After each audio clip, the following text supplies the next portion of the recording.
You're now listening to Meme. Meme.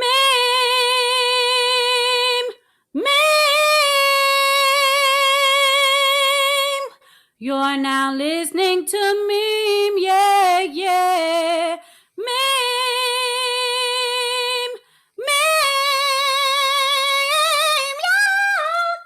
This is the Space is a Place Network, and you're now listening to the Meme Podcast, where meme stands for music, movies, improvs, everyone must envy, where we make memes on air.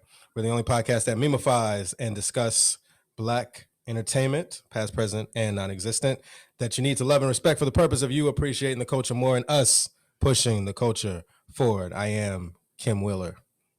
I guess I'll be Michael this episode. Michael, bitch. no, not Michael, bitch. But Michael with a team tees and boxers. And I'm Feezus this episode because I'm about to go completely left. All right. Okay, let's go. And I am Kim Wheeler because I'm out here watching these women dying to find a good man. You mean Wheeler? Yeah, Wheeler. Yeah, Kim Wheeler. I thought you said Wheeler. Kim Wheeler. Well, speak clear. Wheeler. Speak clear. Oh, okay. So you were a civil rights attorney married to a white woman? That don't make no sense. You would have never know. How'd you get on the board? Explain that. That's how I had to get on the board. I had to be with a white woman.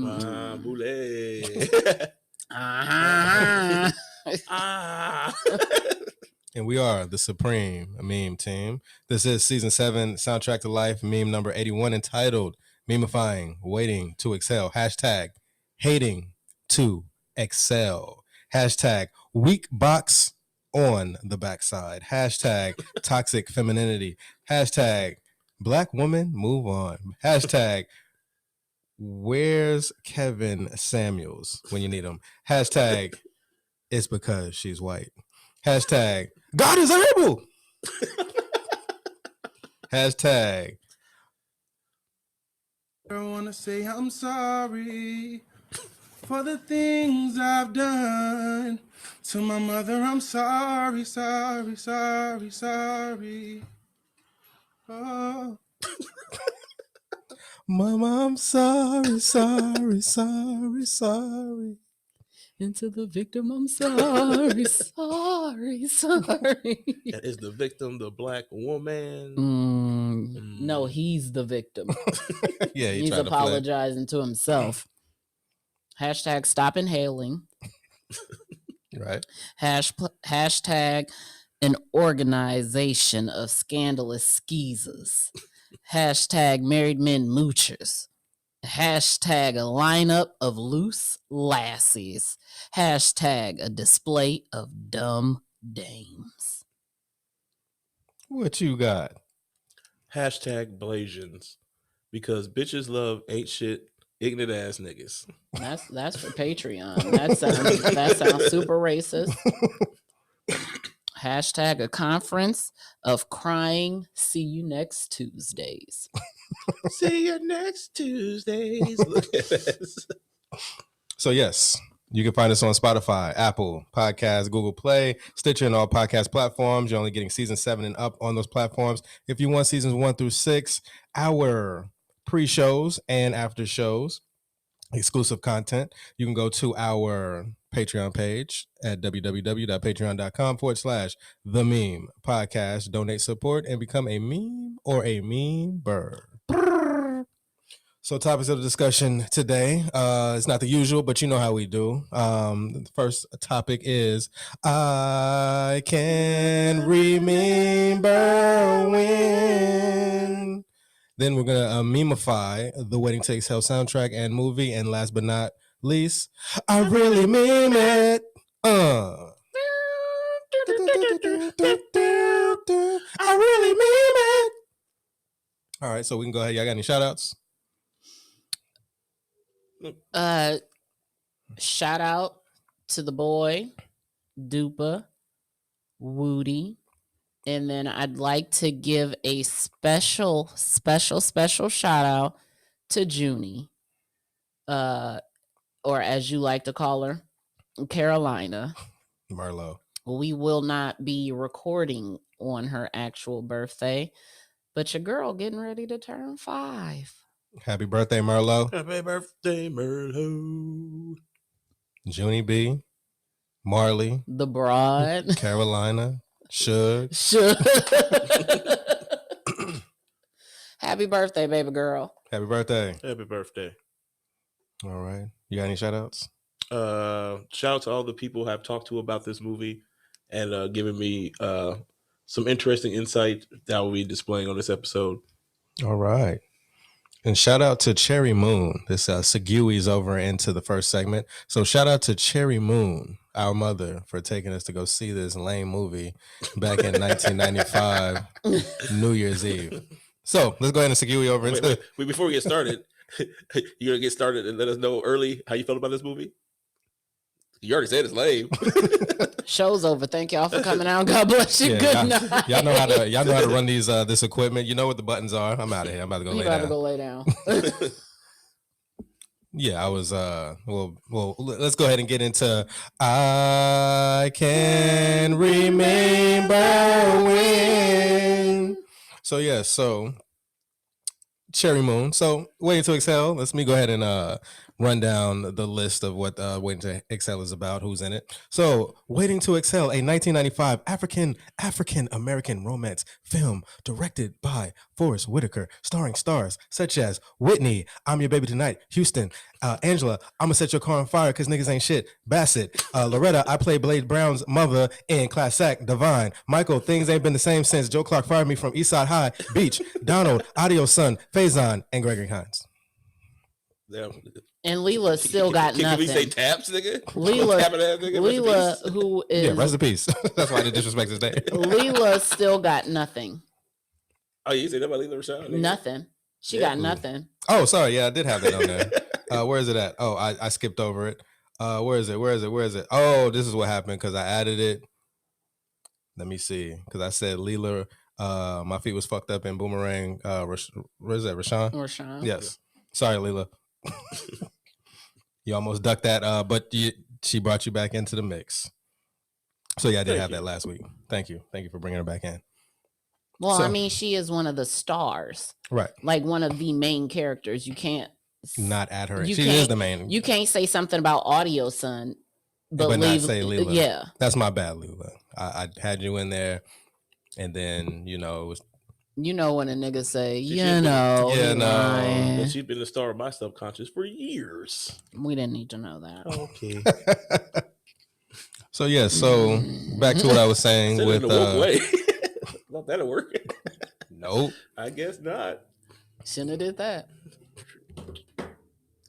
So Cherry Moon, our mother, shout out to Cherry Moon for taking us to go see this lame movie. We didn't understand at the time. We just He doubled down on it. yeah, we didn't He said it understand twice. it. He said it twice. What do you say? So yeah, so I remember. So we go. It came out in December the 22nd, 1995. I think we saw it like New Year's Eve, right? Yeah. It was before we went to. I asked her. She said yes. We saw it on New Year's Eve. Before we went to Emma's house. Yeah. I remember that. We went to go eat somewhere, then we went to go to the movies, then we went to Emma's house. So I don't really remember the movie back then. As I go back and try to like, okay, what did I remember from the movie? What did I take from it? Didn't care. It was just like, okay, I'm just gonna go to the movies. And as the discussion that we had the other day, I was 13 at the time. I think you was like 11, 12. Mm-hmm. We could have went. She could have let us go see another movie while she go in there and see it because she wanted to go see it. We didn't want to go see it. She didn't ask our permission. You She gonna didn't tell ask the us. members why you couldn't go see it go see another movie by yourself? Well, I said we was acting up, so we couldn't be Wildin'. trusted. We was in trouble. We couldn't be trusted. No, I'm just saying we weren't acting up that And day. it wasn't even we. It was probably you and Chris got punished because you were punished. So we was pretty much acting up on a regular basis, but we could have been trusted enough to go sit and watch another movie that we wanted to go see. So that's why you said that. Go ahead, I sir. went and Go looked break it down up. that list. What came out? So that this time? is what happened. What came out the same time as Waiting to Exhale. Yeah, go ahead. We had Grumpier Old Men, Didn't want to see that. a movie called Balto. Who the hell? That's an animated movie about a Siberian husky. Damn Yes. sure didn't want to go see that. Waiting to Exhale, of course. Nixon came out. Shout out to Anthony Hopkins playing Nixon. Sir Anthony Hopkins. Sir. He was knighted. He a real nigga. Cutthroat Island. Who? I don't remember that one. Yeah. Tom and Huck. That is also a dog movie. Oh, there you go. Yeah. Wait to tell the dog movie too. According to Terry. Dracula Dead and Loving It. Who? I remember that. That was Leslie Nielsen. I remember. Oh yeah, that was Leslie Nielsen. Yeah, I remember remember watching that with my mom. And Jim Jarmusch, Dead Man.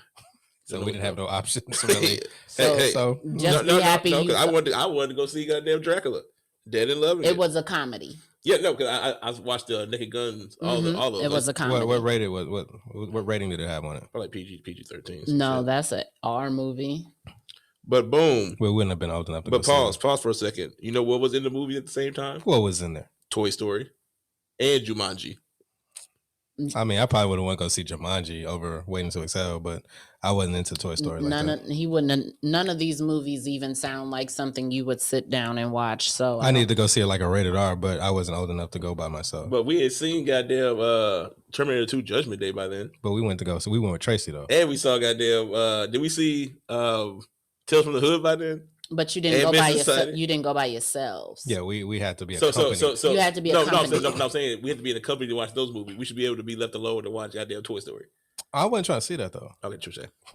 I mean, I would have saw I went go see Jumanji or something. As I just stated, none of those movies sound like movies that you wanted to be left alone to go watch. I wanted to go see some roarer. So rawer.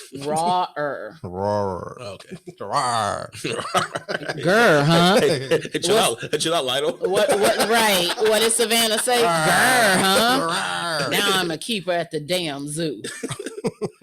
I think that was a shot at the Leos. I didn't appreciate that. With the get my Robin on with the goddamn astrology shit. Did you notice that her room was covered in MEME dolls? We'll get to that. Okay. So the point that I have was the representation of the Black God was not it in this movie. So my question is, was this suitable for young, extraordinary, innovative, ambitious men like me and Christ? No. At the age that we were? No. Did it stop you from taking them Teen Summit pictures? No, it did not. Did it stop you from walking around with hair store jewelry? No, it did not. Did it stop you from putting them colored contacts in? No, it did not. You still put 3 cuts in your eyebrows and wild out. It didn't stop you from being who you were. Pause. That jewelry was from the finest spots from the middle of the mall. Gym World, to be exact. Thank you. Respected it. Even though they were racist. Very much so. Hey, you want some bling bling? You want some bling bling? And you was like, sure. Yeah. 2 of those. I love Cash Money. Yeah, he did used to do that too, because he would be like, hey, you guys want some bling bling? Hey, every time I come around your city, bling bling. And I was like, yeah, just go ahead and give me the rings and the watch and the necklace and the earrings, bro. Yeah, I don't want to hear all this. You ain't got to tap dance for me, bro. I already won it. I didn't give you no resistance. What's the extra for? Yeah, I want it. Hey, we get. I'm like, hey, bro, just give me the rings. All of them. And the watch. All of them. Give me the Tupac ring with the AK on it. Oh, man. Yeah, it definitely was wilding out. But the portrayal of Black gods in this movie, which affected me subconsciously, would not rear its head until I got older. So, all the bling bling stuff, that was rap. Hip hop did that. That was different. that was different. So, but we'll get into that. So yeah, we'll end it on that note. What did you take from the movie when you saw it in '95? Do you remember? I wanted to ask you. You said you don't remember. Did they? I believe I remember them cheering when she burned the car in the theater. I don't remember. I don't want to lie and say yeah. I look, want to call mom and ask her that like this directly, but we'll do that another time. I think I remember that, and I remember the scene with Michael being all goofy and dancing for Leela. Going back to what I said, Leela was in my subconscious. So Leela and Tyra were my two when I was a young one. Like, oh, I wanted a woman like them. Hence why I called myself Michael at the beginning of the show. But I remember those scenes. That's why when I went back and watched it again and actually seeing it now as an adult, it was very triggering. It's like, this goofy ass nigga, and then like listen to how she was talking about him.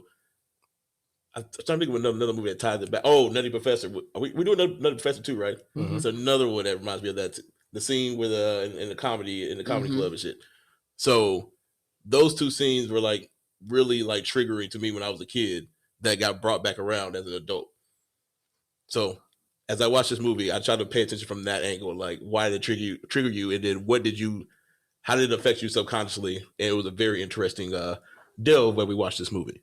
Now, what about you? What do you remember from watching it back in the day? I don't remember a lot of it from watching it back in the day. I just know that once it came on HBO, that Saturday night blockbuster, my mom used to watch it on HBO. My aunt used to watch it on HBO, watched it so much so that I knew the movie word for word. But I didn't take anything from it. Again, when the movie came out, I was 12. When the movie hit HBO, I was 13.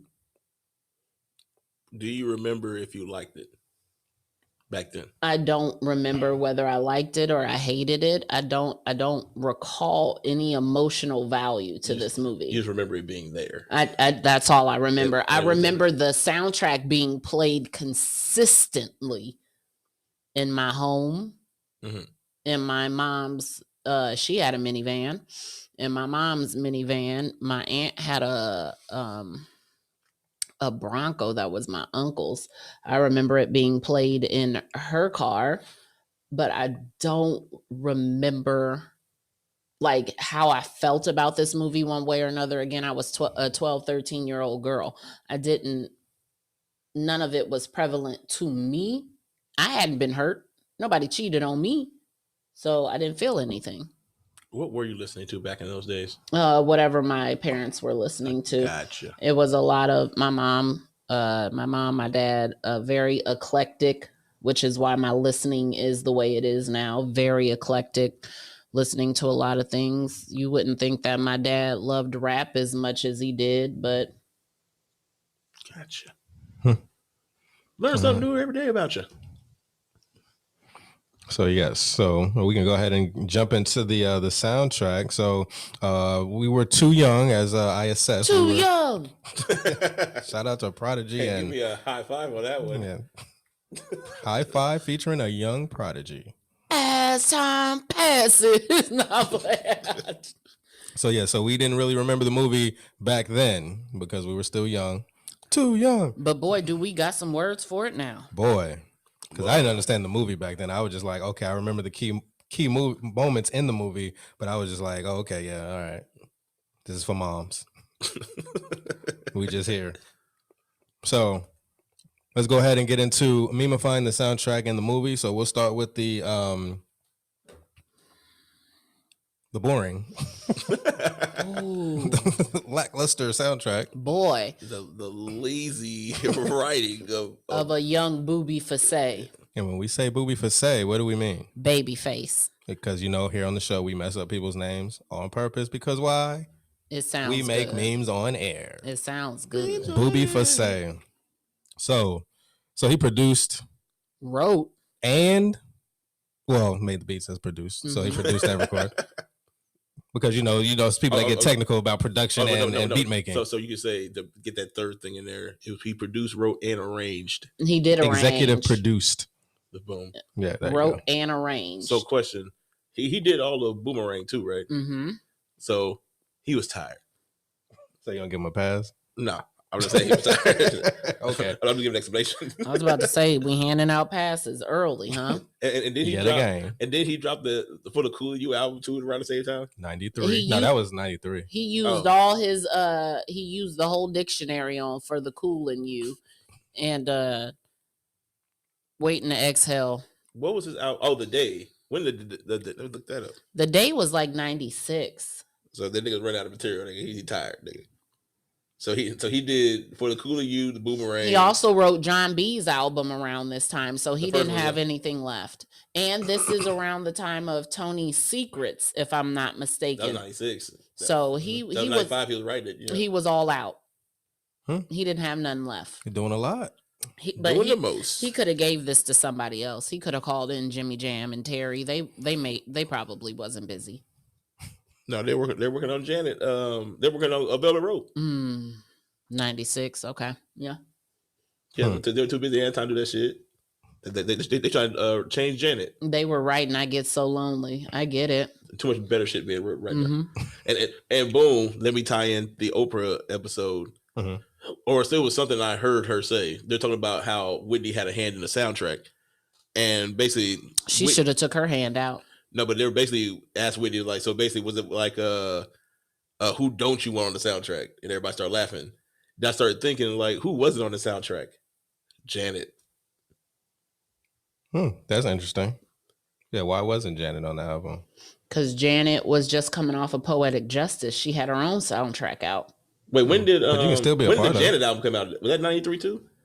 I'm about to find out for you. I got you covered. Thank you. Niggas got smartphones, still dumb as fuck. I had the soundtrack pulled up. I didn't want to keep jumping in between it and losing it. But I think she had like the Janet album with the boobs out, so she probably would have been a good fit. Is that that's the one where T Gill from the Hill had the larger than life size poster on the wall, right? Hell yeah! Shout out to T Gill. T Gill from the Hill. She knew what she wanted. and fuck you to Renee for covering the boobs. Shout out to Justin for freedom. And people wonder why I appreciate Justin Timberlake so much. So she's still looking, but I can see why Janet went on that album. Janet did come out in 93. That was the Janet album. She could have hopped on that soundtrack. No, she was doing all that shit for the Design of a Decade. Oh yeah, that came out in 95, and that Design of it. Can you feel it, nigga? 24 play. Come on, Janet. Huh? She was setting up Velvet Rope. Okay. Still could have did it. Could have made a guest appearance on there. Could have got a throwaway track. But like, I'm going to add this on there. No, that Velvet Rope took a lot. That Velvet Rope was a lot, nigga. And the Velvet Rope could not have been on. And that vibe could not have been on Wayne Twit's soundtrack. It couldn't have. Okay. But even though it would have been a better song than that, This Is How It Works by TLC. That is true. Any song would have been a better song than This Is How It Works. Red Light Special should have been on there. They should have took Red Light Special off of goddamn Crazy Sexy Cool and threw that shit on there. Fitting. Yeah, that's fitting. They already threw Creep in there. Shit. Yeah, they could have that could have been like Leon's theme because they had TLC. Well, the TLC was on the later, but they could have had that as a theme song. They could have put I Get So Lonely on that bitch. That actually would have fit too.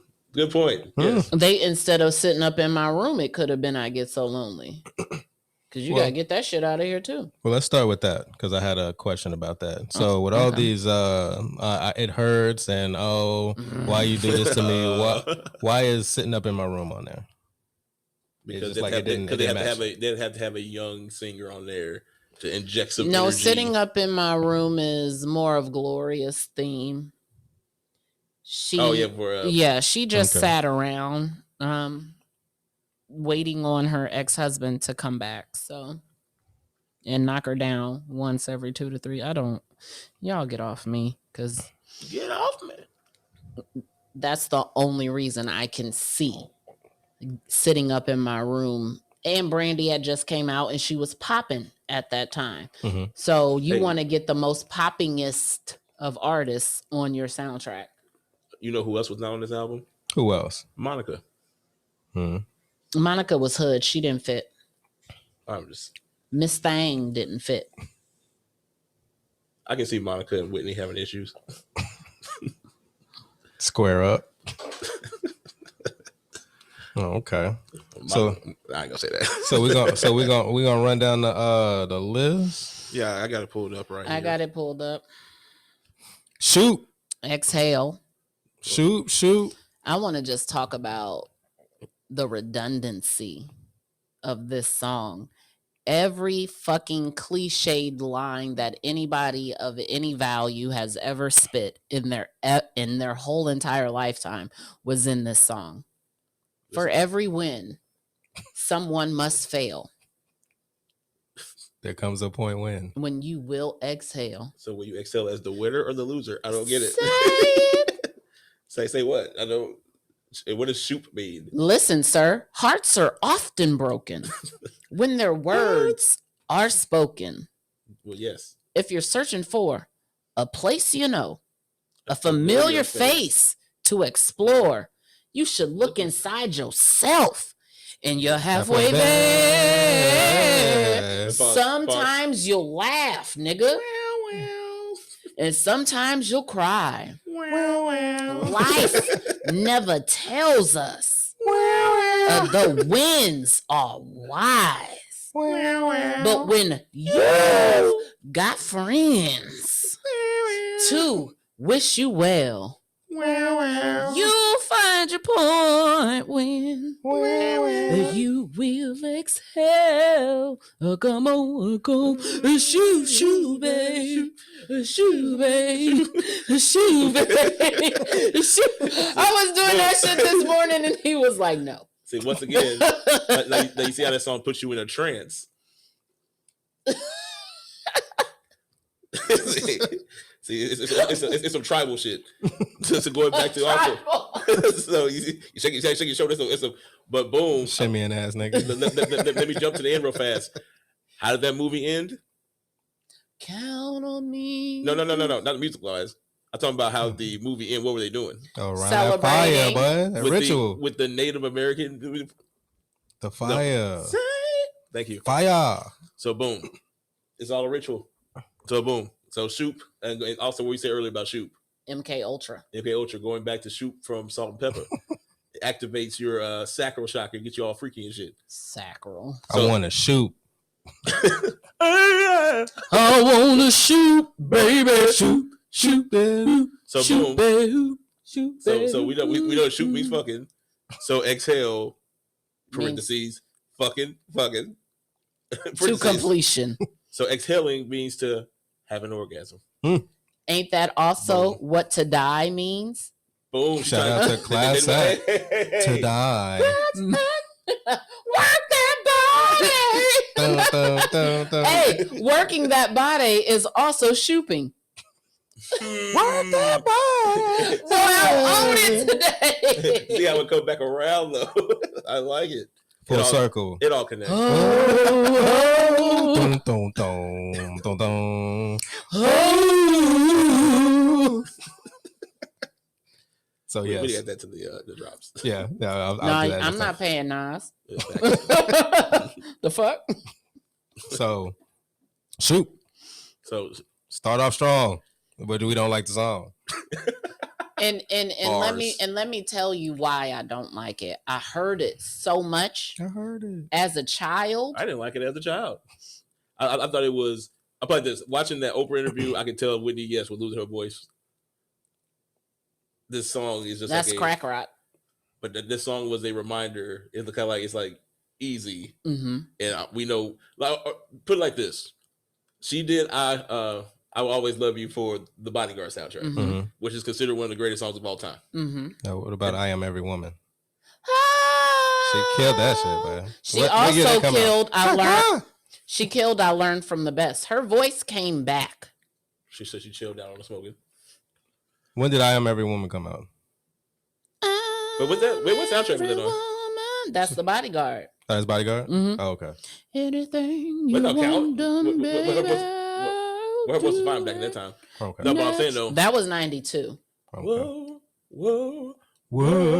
Anyway, but you see, like she gave The Bodyguard, which was a Caucasian flick, one of the greatest songs of all time. But then when she had to get back to her, she actually didn't give that. You're saying that as if Whitney wrote that song. She gave the performance. But that song garnered that. That song. It's due to Booby Fasay's laziness. Yeah, this ain't. I mean, it's her fault, but it ain't her fault. Baby wrote and arranged. The Baby wrote and arranged the song to be in this key. Whitney had a hand in it, so Whitney should be like, "Nah, I don't want to do that." Here's the thing. It's nice to make yourself sound like you have more leverage than you have. Booby knew what was going on. Booby knew about rock diminishing your throat, and he was like, we're going to sing it. No, she probably started to sing in a higher key, and it sounded disgusting, and he was like, no, we live here. We down here. Like, you're up here, but you need to live here. Like underground. Like, you want to live in a mansion, but your budget is apartment. Shout out to Leela. Shout out to Robin. No, but also remember Whitney overdosed during the making of the soundtrack. Mm-hmm. So he knew that her vocals couldn't handle anything more. You get what I'm saying? I get that you want it to be up here, but you can't give it what you feel it deserves because you don't got it to give. Which goes she was living the life that her character in The Bodyguard claimed to have lived. She was living that life during the Waiting to Exhale, and you could see it in her face when they did the close-ups, but we'll get there. Go ahead. Which ties back into the next song, Why Does It Hurt So Bad? Nigga, even as a child, I was like, this is hypocrisy. Like, what you're singing about. That my life is so great.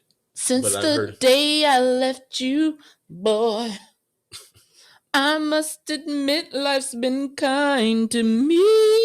So basically, you cut off a bad tie, you got your energy back. And the universe is rewarding you for making that break. She said, leaving you has been the best thing for me.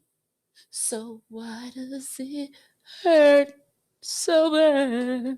Because, Whitney, you want to be able to have both lives. And what this is showing you is you cannot have it both ways. Either you could be successful on your own, or you could be in a relationship and accept everything that comes with that. Well, Albie said it best. All alone, you get off on your own, girl. Girl.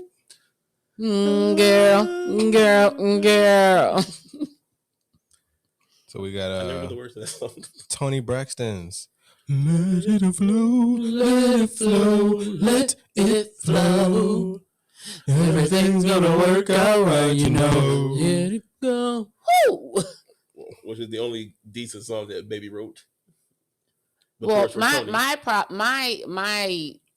gripe with this song is, Tony, open your mouth. Hold back my tears away. Got no cause to look back. I'm looking for me a better day. Oh no. And then I lose what she's talking about. Is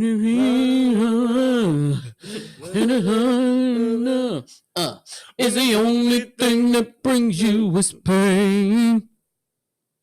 From the time we could change. Oh, just let it flow. Let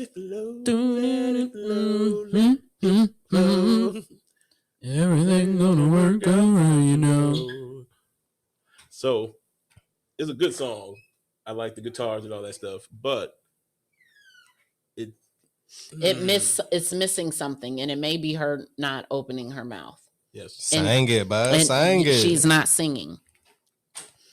The next is Hurts Like Hell. All right, though, boy. Every time this song played in the movie, he was like, sometimes it hurts to love so bad when you know you're giving it all you have. Sometimes it hurts to eat. Aretha opened her mouth and sang that shit. And it hurts like hell. That's the way it feels. Thanks. No. Thank you, Babyface, for obviously telling us how it hurts. Is this around the time that he was going through that divorce with Tracy? If so, I would say because he was fucking with Tony. I mean, they did get divorced because he was allegedly cheating. They did get divorced because he was cheating, and that wasn't alleged. He fessed up to it. Oh, he did? Yeah. They was messing with Tony? No. That's what I was saying. No, alleged to that, but infidelity was the reason they got divorced. Oh, okay. That's bad. So next is Sitting Up in My Room. Don't. I didn't care for this song as a kid either. Ain't that Ray J's sister? Yes. How can I be down? Tell me where to start. 'Cause every time you smile, I feel tremors in my heart. I have but one concern. How can I get with you? Bitch, study. You in your room. Stop worrying about this nigga and get better grades. How about that? No, then she'll be a Savannah. Hey, or she will be a Robin. No, she still ended up on the wrong side of the law in multiple ways. That is fair. So she should have studied. Was that it with road test? No, she instead of being up in this room, talk about your one concern is how can I get with you? You need to be up in your room, getting yourself together. Get yourself together. Why should I do right and suffer? But nah, this ain't it. I didn't care for it as a kid. Shout out to Nonchalant, by the way. Hey, yes, we're doing Nonchalant. She needs an unsang it. Yes.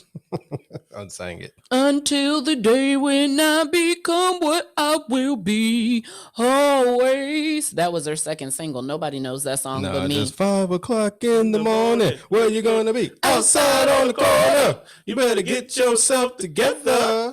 Get yourself together. While you wasting all your time right along with your mind. I put this. It was that song and Ghetto Twins Responsibility were like the two uplifting songs by Black. So many things to do, so many places to be. It's my responsibility.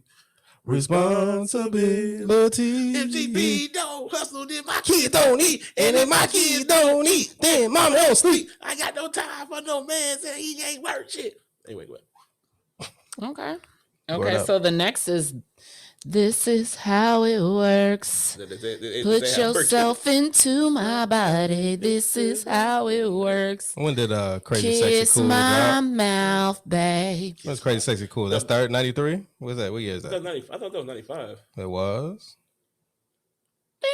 That's with Waterfalls and all that, right? Hell yeah.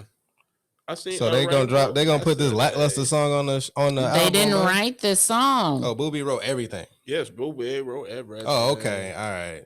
Shout out to Booby. But Booby also wrote Red Light Special. So what the fuck? Again, he was tired. He wanted all the credit. He wanted all the juice. Shout out to meme number 80. He wanted all the juice. And he got it. And he got a divorce. So yeah, TLC song was trash. I know they played it like 2 times in the movie. It came out in 94. Crazy 94. Sexy Cool.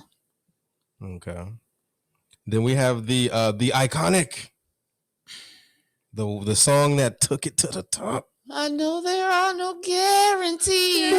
You love, you take your chances. But somehow it seems unfair to me. So look at the circumstances. Through sickness and health. To death do us part. Those were the words that we said from our hearts. So now when you say that you're leaving me, I don't get that point. No, it's quite simple. I'm leaving you. Not only that, but what did I tell y'all the other day? Mm-hmm. The intro and the outro of the song lets you know I was your lover and your secretary. Secretary. None of this says that you were his wife. He didn't look at you in a wifely capacity. He looked at you as his knockdown and his secretary. Secretary. And then he leveled up to a white woman. And when he get on, he leave your ass for a white girl. Get down, girl. Go ahead, get down. Get down, girl. Go ahead, get down. Go ahead, girl. Go ahead, get down. I gotta leave. I forgot he did that. As an adult, I just don't appreciate this song. I didn't miss it, and it wasn't until I listened to it that I realized I could go the rest of my life without hearing this song again. Is this song This was about the anthem? Is this song about a disgruntled wife or a disgruntled employee? Both.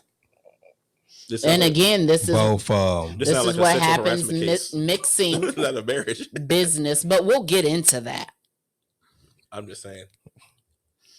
The next is My Funny Valentine.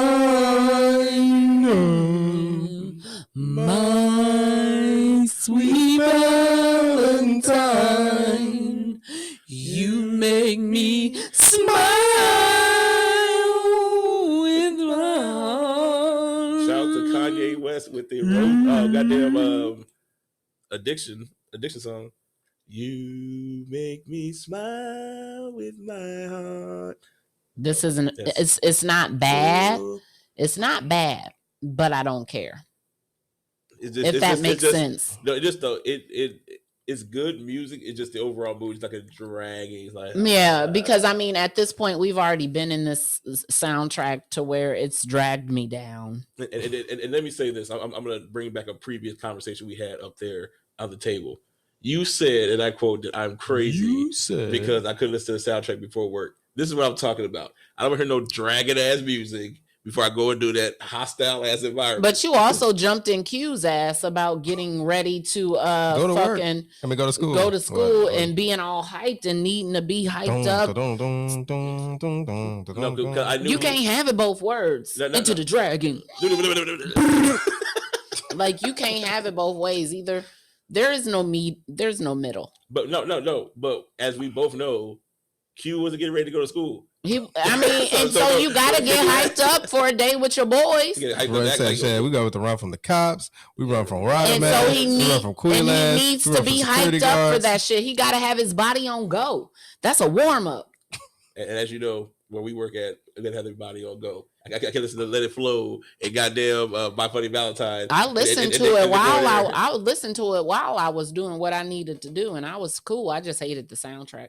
So you used your anger to get through work. I got you. The next song is And I Give My the greatest Love, song ever. And I gave my love to you. And my rivers flowed. And my rivers flowed for only you. Shout out to Spoken Word, which I pretty much... Gentle lover, you're like no other. As I fly high with the birds. And sweet something touched my limbs. I thought to myself that I give my love to you. And I give my love to you. That's how she freestyled that shit. This is Michelle Nigga-Dum. And the gay cello. Same fucking difference. You heard what I said. I don't respect the name, cuz. You heard. Okay. Okay. Don't disrespect Michelle. Nah, she disrespected us with that last name. How about that? No. It's because you can't pronounce it. It means it's wrong. Damn true.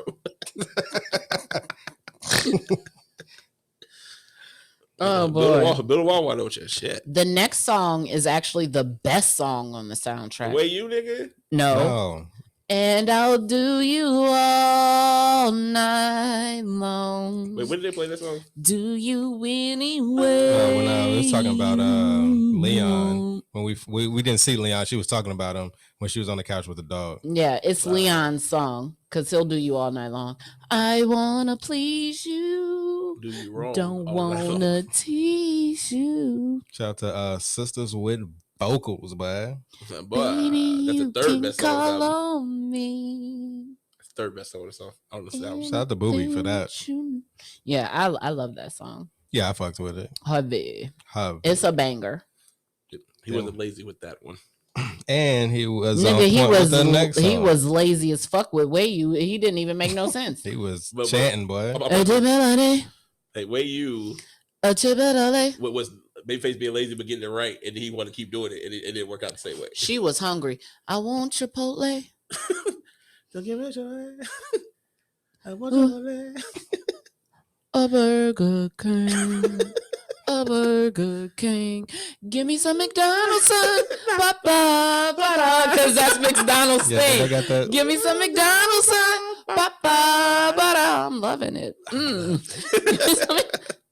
So this is mumble rap before mumble rap. Mm-hmm. Yes, Booby created it. No, Michael created it. Booby perfected it. So Boopy was listening to Jam and shit. Like, How can I do this better?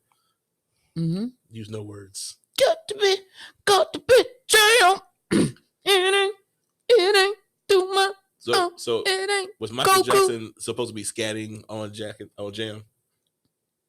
We don't know what he was doing. Because we know that when Shantae was scatting. Well, I'll call Flex and ask him what. Hey, well, my name is Flex. I'll ask him what the answer is. So yeah, Way You is definitely the best song of this album. Right. It's second best to me. I'm still fucking with SWV. Now I'm gonna go with Way You first, then SWV. Now I did have the theory Glad I that didn't this ask song you. does set off I don't need to be a asked. trigger in everyone when they hear the song. Which What's that? It makes you say, Way you right. Way you right. So that's what all this movie was. Us saying, hey women, yeah, you're right, even when they're wrong. And they wrong. And I can't wait to get there. And shout out to Way You for setting the tone at the very beginning of the movie for doing that. The rest of this album is really just fodder. It's filler. Well, I will say it's filler, but there's some decent songs. Like Patty's song was dope. I didn't like it. It's like, I'm happy Patty sang. I want to hear Patty sing. My fault. Kissing You was all right. Kissing You was all right. It was all right. The verses were terrible, but the chorus was great. Love Will Be Waiting at Home. I like that song. That song was good. Don't you go breaking my heart. Yeah, that song was good. That was him. He wrote that song at the beginning of the process. Yeah. How could you call her baby? That's so cliche. But that song was stupid. It was. Because he was like, you wouldn't come to the phone. Your sister told me. You forgot to put me on hold. And I can't believe what I heard. What I heard in your very own words. How could you call her baby? So what did she hear? Like, was he on the phone with another chick? But he didn't click over completely. No, she forgot to put her on hold, and I guess they were having a conversation about him cheating on her. And he was probably like, yeah, that other bitch, my bitch. My baby. And then the last song is just so annoying to me as a black woman. Why is that? Because nobody counted on... Who was Whitney to count on? Who was she to count on? The wrongest of the wrong? I guess so, because we see the results. Count on me through thick and thin. A friendship love will never end. When you are weak, I will be strong. And she tried to sing on this song. She tried it. But then Cece came in with and then, yeah, Cece came in with the... Sometimes it seems as if it never gonna end. That's the shortest verse in all time. It's only 2 lines. Mm-hmm. We'll get through it again, but it's back with the cliches. Damn, baby. So that's the soundtrack, y'all. Thank y'all for coming out because that was. Boy, I struggled, man. I didn't even listen to those. I listened to it and I was like, I don't like that. Click. Next. I messaged them a week in advance about this, warning y'all about this soundtrack. We still had to listen though. I know, but I told y'all what y'all was gonna feel. And y'all felt it. Away? Or no ways, actually? No, y'all felt away, you. I like it. Or keep doing that. We flip it around. I would rather listen to You Way. Got them niggas hollering, You Way. Shout out to Young Blood, Sean Paul. Riding dirty on 85, slow, taking it easy. I don't want nothing to keep me from you. Shout out to the double Andre you just spit out right there. Didn't even know it. Since I went out to the New Orleans with the Hispanics, you said You Way, so he was listening to You Way. Hey, way. I see what you did there. I like it. But Trump doesn't like it, but I like it. I like it. It's a good guy. It's a good guy. Good energy guy. So yeah, so we go ahead and throw that in the trash. So it's safe to say that Waiting to Exhale is not the greatest soundtrack of all time. It's safe to say that. Is it safe to say now? This is where the argument. But that's only in our opinion. As a matter of fact, we need to post this on Facebook and make this a discussion. Is Waiting to Exhale an R&B classic? Depends on who It's you got the ask. hits. It's got the classics, but it may not be an R&B classic. It may be a bitter bitch classic. Those are. It's a different region Mhm. of classic. Just like we have Southern classics. Yeah, like we have regional classics, then you have your classic hip hop. So it's like an In My Feelings classic. Bitter bitches have their own classics. That's fair. Hurtful songs that matter to them and only them. And this whole album, bud, is a crying see you next Tuesday convention where all the bitter bitches got together and had a meeting with Babyface, with Booby. But isn't that funny how you have this movie all about black women and it's a soundtrack about black women, but who wrote the soundtrack? A black man. Who directed the movie? A black man. Damn. And there should have been some presence on and the here's soundtrack. the problem: Forrest couldn't see the whole movie. Jesus Christ! Don't disrespect the God like that. No. Funny enough, Angela Bassett said this, and I quote, that Forrest was like a third eye for her. With the Oprah? Was that the Oprah interview? Or is it something else you listened I don't know. to? I think I read it. Like they were talking about, oh yeah, Forrest was great. He was like a third eye for me, and he saw things that I missed. So immediately I laughed. We're not gonna disrespect the gods on this show. That's what we do. We can do it in different ways. Okay, excuse me, my brother. Disrespecting the gods or the goddesses. Okay. Show's over. Cool too, dude. So Anyway. so the rest of this show just don't need to happen because the rest of this show is pure unadulterated disrespect. So he disrespected me by putting this bullshit ass movie out, nigga. So yeah, fuck that nigga and his eyes. The nerve of you. The nerve of a nigga. The nerve of a nigga for standing up for a nigga that just trashed the whole black male for the last 25 fucking years. He talking about, oh no, talking about his eyes. That's the least of your worries. I mean, I could be talking about everything else. You worry about his face. And we about to do Jason's lyric at some point. So you think I'm not gonna trash him? To disrespect the H-Time. You think I'm not about to trash Mad Dog? That was his name in Jason's lyric. You think I'm not about to trash Mad Dog? You mad, dog? I'm just trying to save y'all.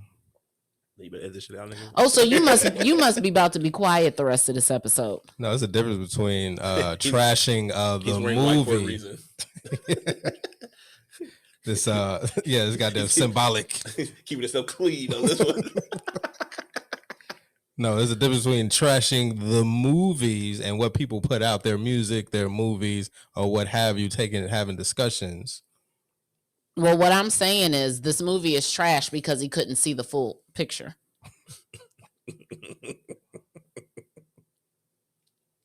Keep doing that. So with the movie, so I guess we What are you talking about? So with the soundtrack, I was gonna add to there could have been one man on the soundtrack. Like there singing. could have been, even if because who came out during that time? John B was popping. You could have spiced it up by tossing his little white ass in there. No, they probably would have threw goddamn Kirk Franklin or somebody in there. No, no gospel songs. There were the only friend you need is God. But there were other black men at that time to where you could have. When did Joy come out? On Black Street? Yeah, like 93. You could have put that on there. For who? When Gregory found Gloria. But Gloria found him. But Joy is actually about a little girl. Right, we know that, but I mean, goddamn, where motherfucking Casey and JoJo All My Life, which is also about a little girl. But that came out in 97. That's 97, not 95. But they were still popping though. No, 95. That was a goddamn show. That's part of the hotel. What's all you? Yeah, you want some more. You want some more. I'd rather heard that than the goddamn TLC. This is Come into my room. But no, Silk, goddamn. Silk. No, I'm talking about the show, The After Party. What about Get On Up? And you, but that was on the Get on the Bus soundtrack? No, that was also the show, The After Party.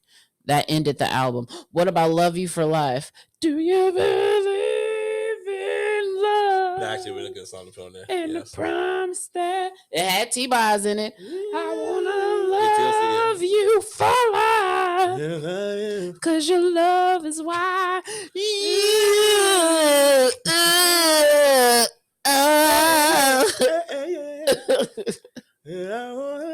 See, I'm my karaoke day. because your love. I got you. We'll do that. Yeah, Day. I got you. Y'all about to battle, goddamn. We'll do that at your birthday party. Y'all gonna be like JT and Duck. No, JT and Flash. Nigga trying to riff like me. Just go. I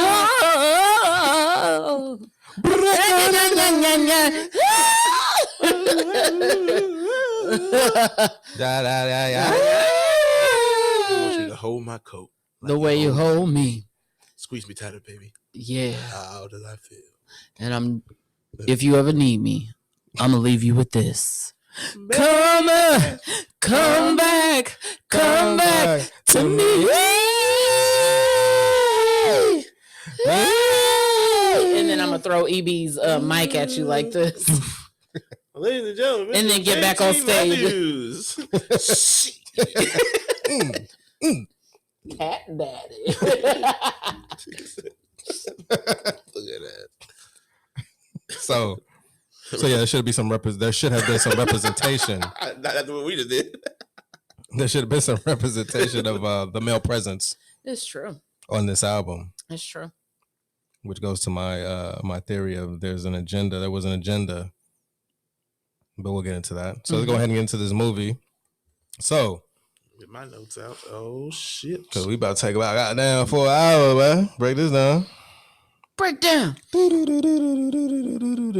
Nights like this, I wish the raindrops would fall. So we have a Fee Diddy over here. She read the book. Feezus. Oh, sorry, Feezus. Just disrespectful. You can disrespect me, but I can't disrespect Forrest. I called you Fee Diddy, which is on this thing right here. Says your name right there. It's you. It's your likeness. You signed off on it. She said she was Feezus for me. She wasn't listening. That's nothing new. What's my name on the show today? Oh, poisonous hoe.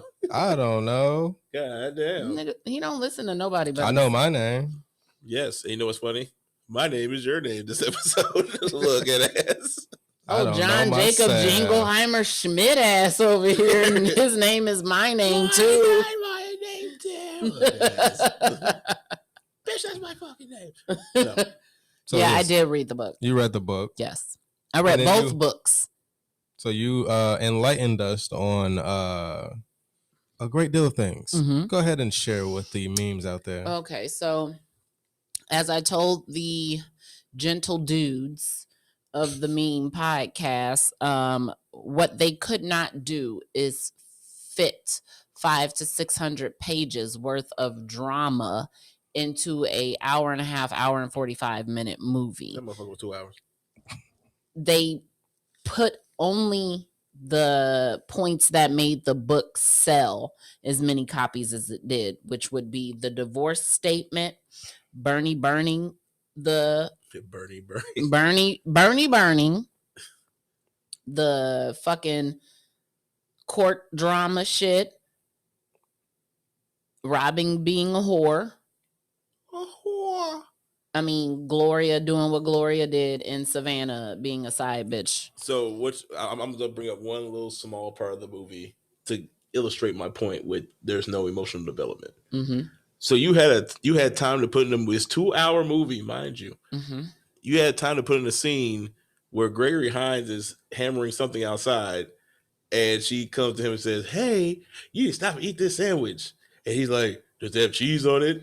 And it was like, that was an emotional development between Gregory and Tariq. That was necessary to go into the scene to where they had that conversation, which she took personally and did not want to hear what he was saying about Tariq.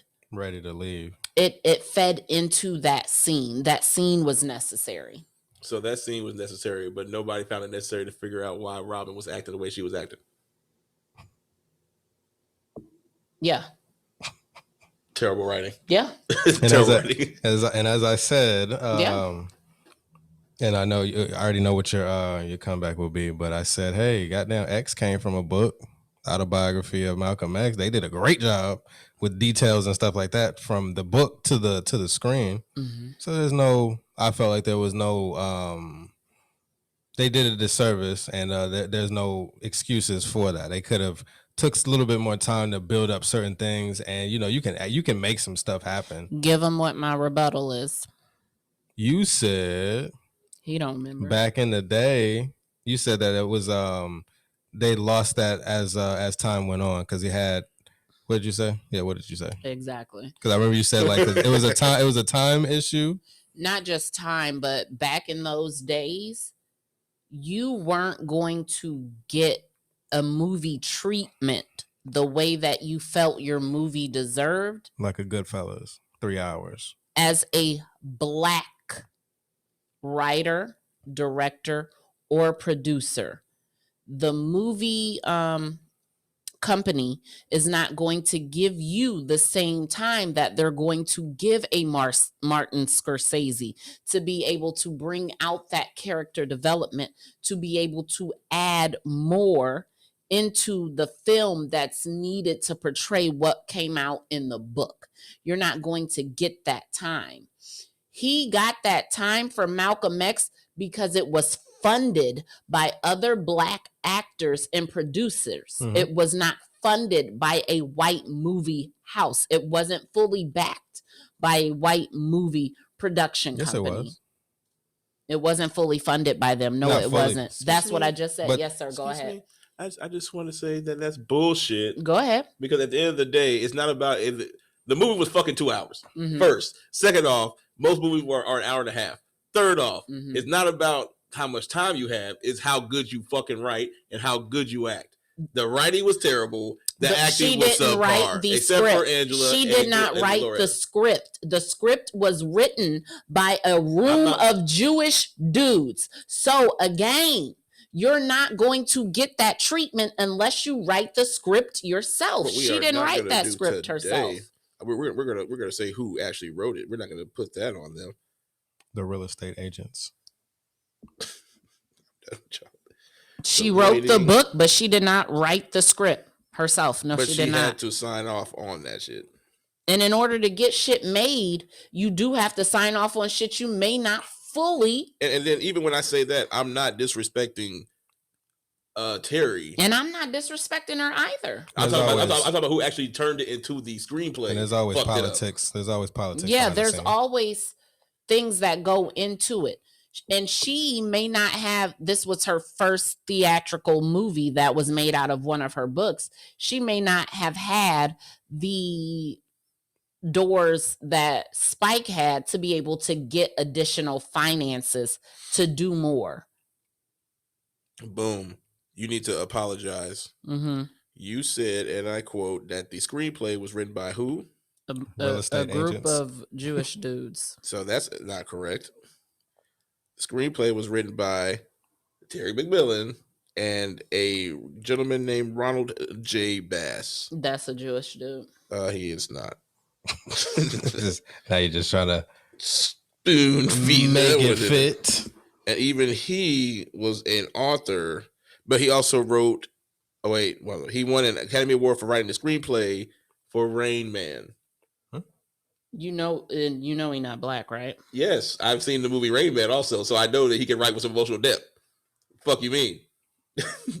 Also, you have to remember that things are cut out on the cutting room floor. It sounds to me like y'all make a lot of goddamn excuses. That's not an excuse. But it wasn't just produced by those two. Schindler, that's a Jewish last name. Who is Schindler? Deborah Schindler also helped to write and produce this movie, as well as a man named Ezra Swerdlow. So you just read the one random nigga down the whole table of. So that sound like a group of non-Black people. I see Terry McMillan and Ronald Bass.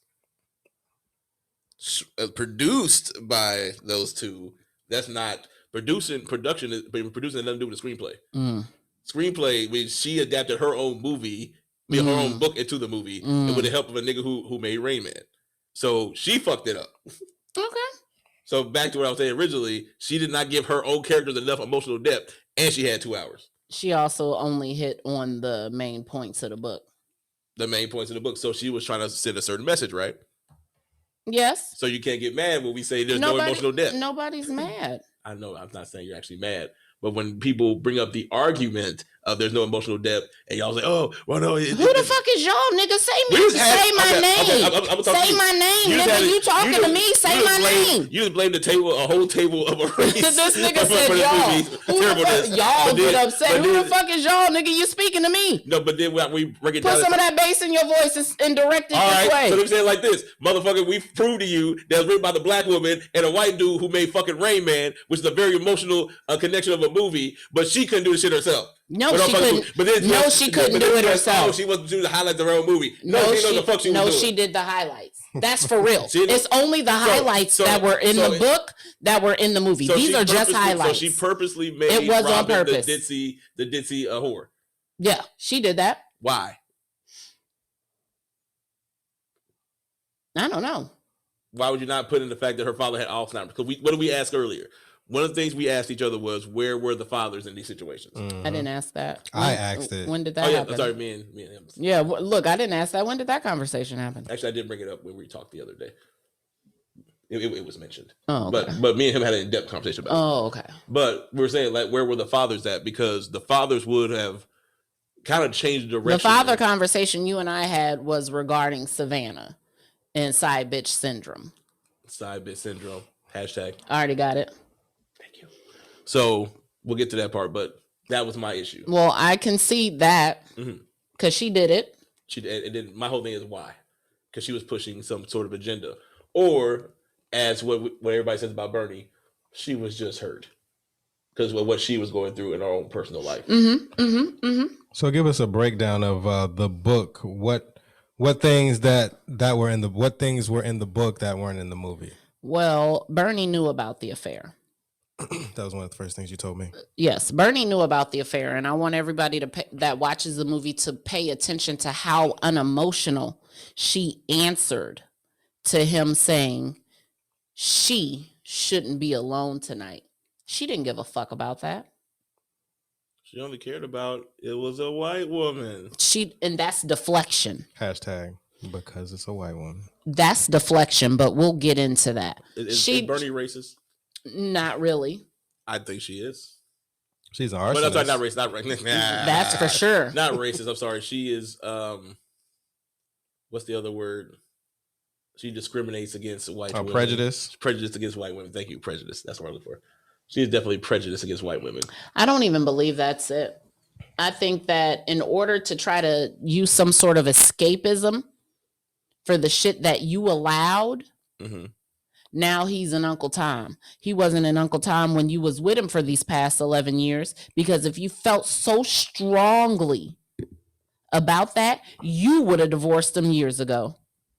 If she felt so strongly about it, about her kids going to that certain school, you would have never allowed them to be placed in that school. But we'll get there.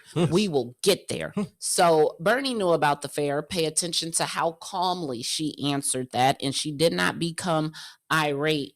Hashtag Black woman anger. MK Ultra. When he said, "I'm leaving you." She did not, and she wasn't worried about her children when he said, "I'm leaving you." What she saw was her lifestyle going up in flames. Watching my life go down. Shout out to the Christian brothers, and I ain't talking about the liquor. Or the automotive company who fixes cars. Ooh, I'm full of smoke. But she saw her lifestyle leaving her. She didn't care about anything else. What would you have your partners think? That I got a trophy. Nigga, why is that your thought? What other people are going to see? Your husband just said that he's leaving you. You're worried about what other people are going to see and think. Shallow. Also, in the book, my good friend Gloria was not so heavy. She had just had a heart attack. Her diet had changed. She wasn't small, but she wasn't big. She was of a nice size. So even though in the movie, Loretta wasn't that big. No, Loretta's problem wasn't the fact that she was big. It was the fact that she dressed it terribly. Yeah. Fucking terribly. Yes, she did. Matter of fact, we need to look up who did the styling, like who was the wardrobe person. They fucked Gloria up. They did. Like even in the from her hair down. Yeah, like even in the beginning when she washing dishes, why she got the ancient mama goddamn wrap on her No, head? that's a do-rag. That's one of them Bow Wow do-rags. But yeah, so they tied to the front light pot with the bandana. But yeah, they made her look terrible. Who put clouds on Tariq's vest? They made him look crazy as shit. Like cuffs big than all. Edge up fucked up. But you look dusty. She wasn't as big. She had just had a heart attack. It was true that she was waiting around for her ex-husband every 2 to 3 years. That's true. That's true. Are we going through the movie and the book at the same time right now? No, now? he asked me the differences. Okay. I'm giving the difference. Okay. The differences again, Robin had personal issues with her father that she was fucking her way through. What better way to not deal with your emotions than to get underneath somebody? Mm-hmm. She also knew Russell was married, but we'll get into the conflict theory that starts with that when we get into the movie. Savannah drove down to Arizona with Lionel. She was not by herself. Yes, and they weren't playing like a blind date phone tag type of deal. They drove down together. Mm-hmm. So when they went to the party, old girl saying that meant more. Mm-hmm. Okay, because that's one thing about the movie. Like, why the fuck did that bother you so much?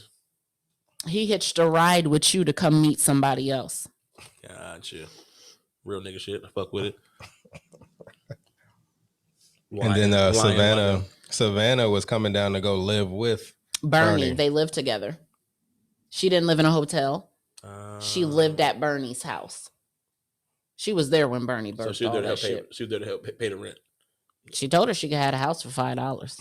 So once again, making terrible business decisions, but then crying about herself. And we'll get in there. I can't wait to get in there. Okay. And then I also read that they were a part of an organization called Black Women on the Move, or Black Women Move On. So I was not moving in the right direction. No, they moving backwards. I'm talking about moving forward. That's facts right there. So yeah, so that was the difference, because when I heard about the Bernie knew about the affair, which pretty much jump started the movie for the most part. I was like, why would they leave that out? But we'll get into that in regards to the agenda. I feel like was put in place. So I guess we'll go ahead and skip the who should have played the parts. Yeah, get out of it. I ain't got to do all that. So let's see. So the movie started off lying. Mm-hmm. With the movie started off with Way You playing to get you in the trance. Mm-hmm. Let's remember that. And then the DJ. I want some Chipotle. And then so then they start talking about the New Year's resolution. So Savannah was like, "Oh, I don't believe in New Year's resolutions, but I promise to do this." And they started it cuts them off, and then Bernie talks about what she's gonna do, and then she needed to be cloned. No, yeah, but do you remember what she said? She said she had to drop the kids off. She needed to go pick up her dress, go get his dry cleaning, get his suit from the fitters, whoever the tailor. So I saw maybe 10 minutes of activity and all that, maybe 45 minutes of driving. I didn't see it all day where I'm so goddamn busy. I need a clone. And then at the end of the day, if you don't work, you should have did that shit like beforehand. You knew this ball was coming. Mm-hmm. New Year's Eve is all the way around. Mm-hmm. You should have that shit out before this Christmas. This ball has been playing since the beginning of the year. I'm sure of it. Yeah, but she didn't want to go, so she didn't care. But she put that on herself. Mm-hmm. But they're trying to say, "Oh, look at me, I'm such a hardworking." Mm-hmm. No, you are terrible time management. Mm-hmm. And I should know, because that's what I was about to say, and you know that. Yes, I know that from the core of my soul. I know. So I admit my mistakes. Time for you to admit yours. Please. Come on, Bernie, get together. And then we see Vanna. Oh, then also Gloria talks about her weight. So you see her very conscious of her weight. It's like, oh, she lose 10 pounds. No, 35 pounds. I don't know. So it's like you see that the struggle with that, her being self-conscious of her weight. And then we see Vanna did we see Vanna driving by herself, which she's supposed to be with Lionel. Should have been in that passenger seat. Oh, Lionel. Because that was a Lionel. So the Lionel. So yeah, so she again once again lying, talking about, oh man, it's dead in Denver. The men are dead in Denver, so I'm about to go out here. She was actually running from Kenneth. So again, you lying to yourself. So why you and this is speaking from a personal experience. Me moving to New York, me moving to Atlanta. Like, oh, I'm gonna go out here. Things gonna be different, but it's like it's the same thing. So because you never dealt with yourself. Yeah, never changed. So she over here acting as if she got the light, she got the glow, and just about to move out to Phoenix, and everything is gonna be different. Mm-hmm. So lying to yourself once again, as most of us do. I have that. I've moved from state to state, not changing anything about myself and expecting a different outcome. Right. So the movie started off with lies and continued. Boy. And continued. So yeah, so I put on my notes that Savannah was talking like she had all the answers, but couldn't answer why she was moving for a nigga. Look, Mom, I know it all with no answers. You should know no answers. So yeah, so we see that. So then we get to the what was this? Oh yeah, Savannah also said, I asked God for a serious man, and then she got trash, and then she said, God got some explaining to do. Like it's God's fault. Like he sent her. God ain't gonna send you somebody else's husband. You found that. I told you to go over here. Right. You went over there. I told you to make a left, bitch. You made a U-turn. And went right back to the goofy shit. So what is you doing? Told you to get with that white boy. And then you want to blame me. Shifting blame. So let me explain something to you. Let me set you down. So yeah, I found that like how dare you? Mm-hmm. The nerve of a nigga. No, but that's why she got Lionel. Right, immediately. He'll explain to you all you want. Life can said nothing. Be so humbling. Said life can life always say nothing can hit you harder than life. So I can't tell you. The only thing life can show you more than I can tell you. Preach, brother. God is able. So yeah, so turn to your neighbor.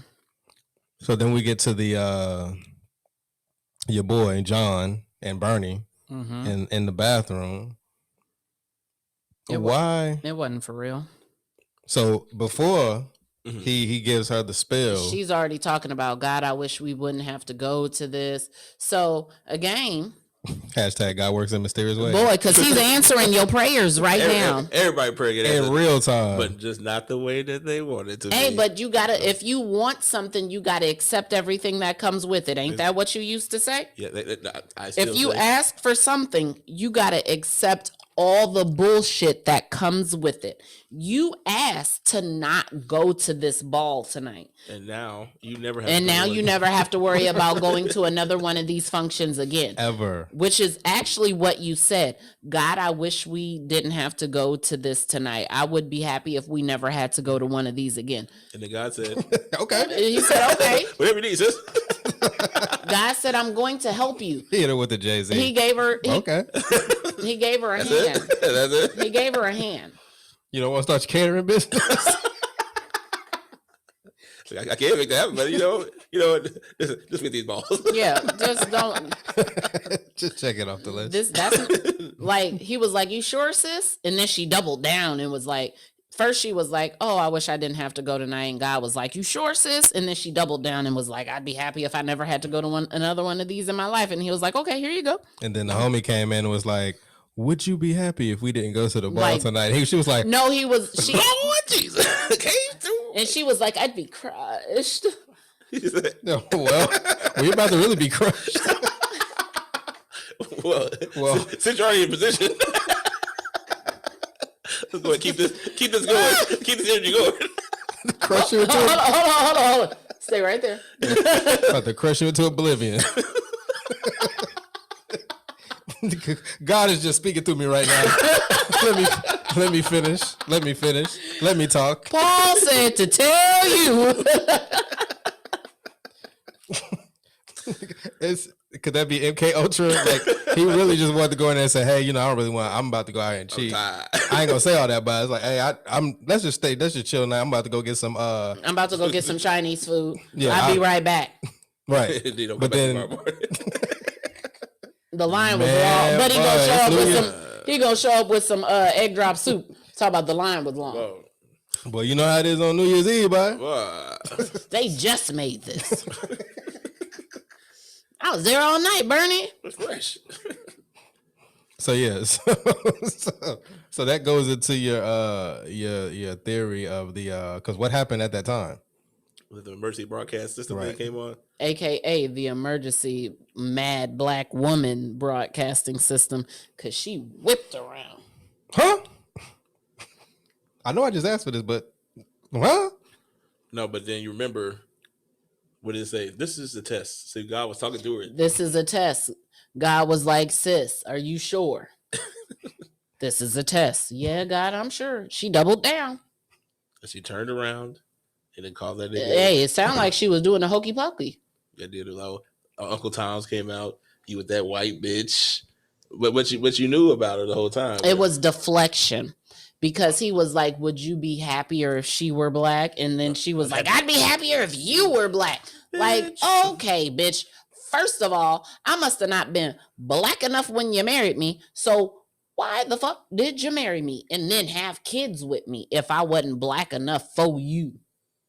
I didn't just get this way. I've been this way for a little bit. And if I ain't always been exactly like this, pieces of me have revealed themselves to you over these last 11 years. And you've made a choice, a conscious decision to stay with me. Mm-hmm. Because, as you said earlier, I provided you this household. Only you have to focus on the kids. Mm-hmm. But also, you should be focusing on me, which is what you are not doing. Mm-hmm. So I found this pleasant white woman who takes care of the stuff I need. She don't have no kids. And then she take care of what I need her to take care of. That's a nice, peaceful feeling to know that somebody got me. And she's not in here yelling and bitching. I got the house, I got the kids, and then when I come home from a hard day working building up my business, I got to hear about what I'm not doing around the goddamn house. Mm-hmm. But I provided you this fucking house. You take care of that shit. Well, actually, she helped to provide that house, but in technically, if she worked at that business and did not collect a paycheck, that is illegal on so many different levels. Hey, she was paid under the table. You still sell a house. She just because you was paid in dick don't mean you was paid. Hey. That's what she accepted. Okay. You get what you accept. It's a currency. It's good for one, gotta be good for all, right? Exactly. There you go. Okay. but the secretary is still getting a paycheck. She's getting dick and a paycheck. Well, she's doing it right. So you mad her for negotiating better? Not mad. Not mad. So once again, the black I'm woman mad at fails Bernie. I'm to mad at negotiate Bernie. correctly. They get mad, they get paid less. No, I'm mad at Bernie because she did that all wrong. Yeah, there's no way that you helped him start this business and your name is nowhere on it. How you the secretary it didn't know about how much money was coming in? How you the secretary and you didn't know how many other businesses he owned? You didn't know this nigga had a winery. A vineyard, my bad, not a winery, a vineyard. This nigga had several $1 million homes that you were not aware of. But we'll get there. Y'all continue. So I put on there also, and then I'm not just bashing the ladies.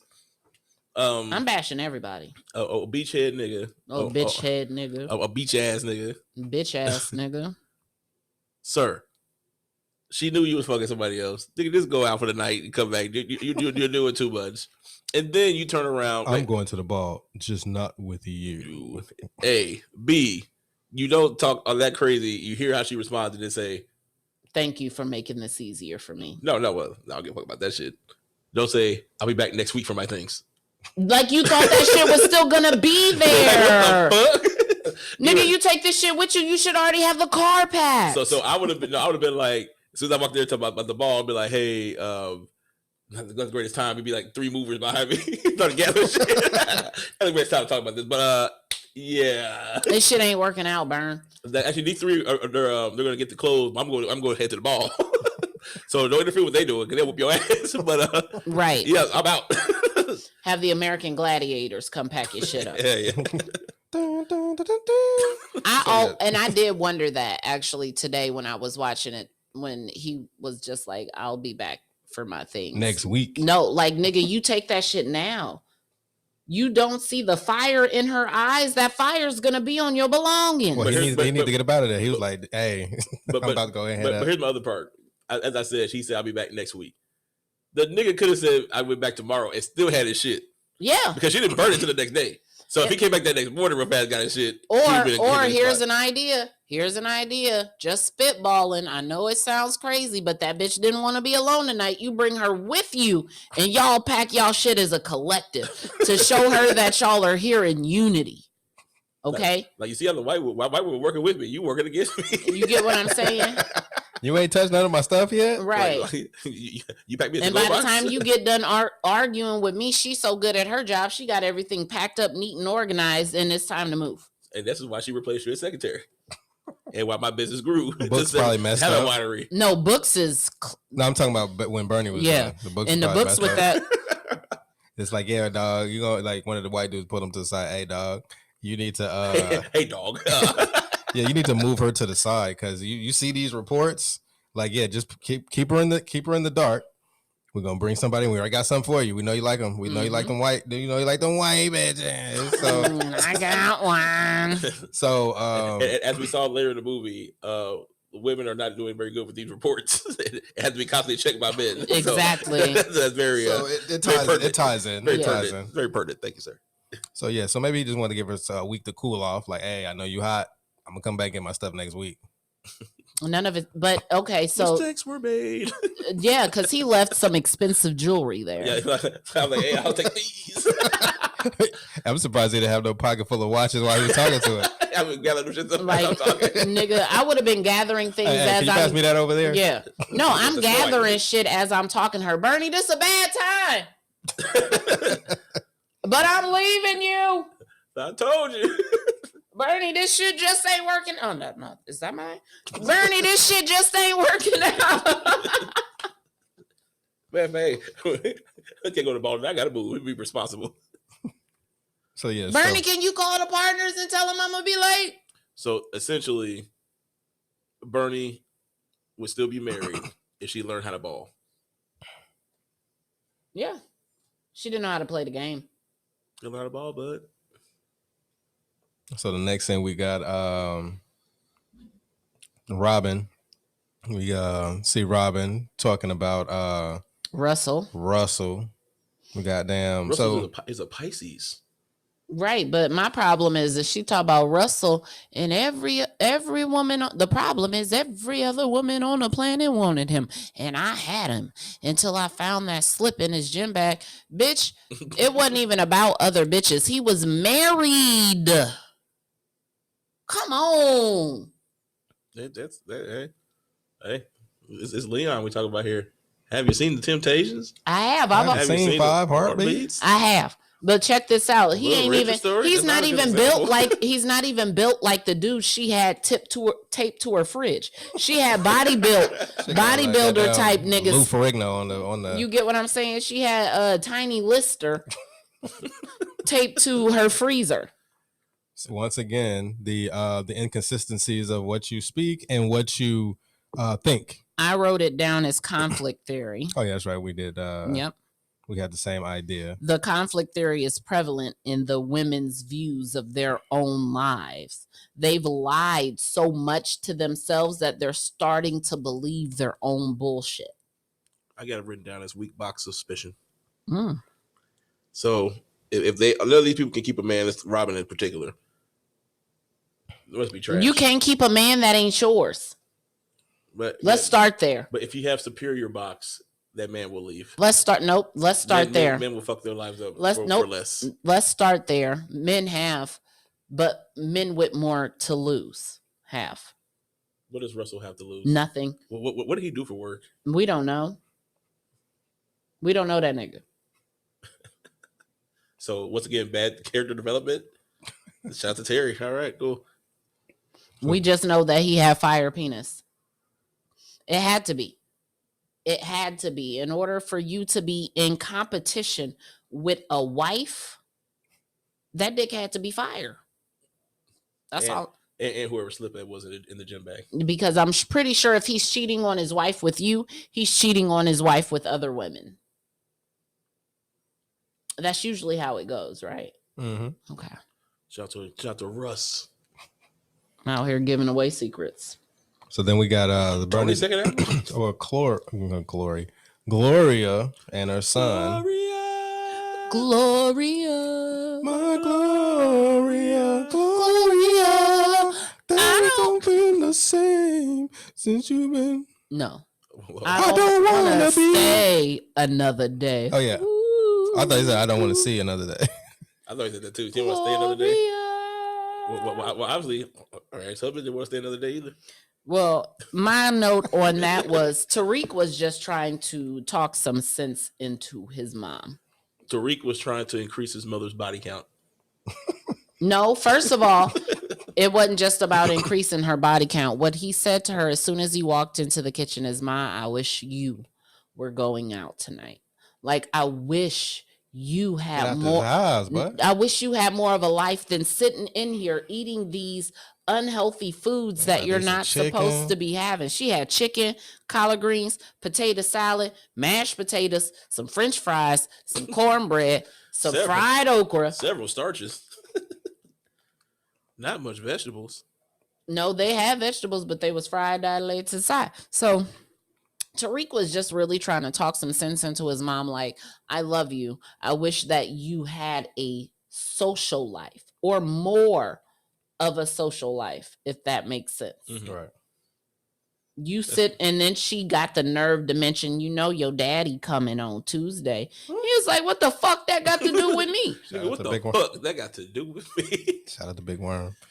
He was like, what the fuck that got to do with me? And she was like, well, he's your father. Well, no, he not technically. He's my daddy. And that's two different things. Exactly. Nope. So that's what Otis' son was trying to get him to understand. Don't be my dad. Don't be my traveling daddy, nigga. Be my father. Be my father.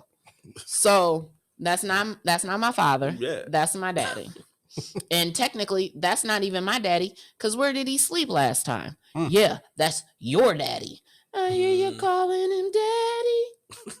Daddy. I hated that fucking song. Daddy. That sounds like Sierra or somebody. No, that's Twister. Come and make it rain down on me. That's emotion. That's Emotions Part 2. That's Emotions Part 2? Yeah. It's ruined the classic. Ew. Why? So yeah, every time we saw Donald, I want to say I'm sorry for the things I've done to my mother. I'm sorry. Oh. he'll check his mom's and then turn around and say, "Oh, Mom, I'm sorry." Because he's trying to go to Spain, nigga. He gotta apologize to get away. Try to fuck with these Spanish hoes, nigga. I'm sorry. Shit. I'm angry. So he check his mom. So this is where we see Cavino, the spirit of Cavino, come into play. So you said that was the first instance? I think I did say that. Yeah, that's the first instance for the most part. So that's part of it. I actually recorded, but then you see how quickly he had to clean it up and say he's sorry. Mm-hmm. You know, back when I want to hear that. Right. Not just that, but he's trying to get something out of her. That trip to Spain. So once again. And to stay out late. So are we? Yes. So it's not looking like. Wait, is he the first? He's the first male that we see. Oh, he's the second male.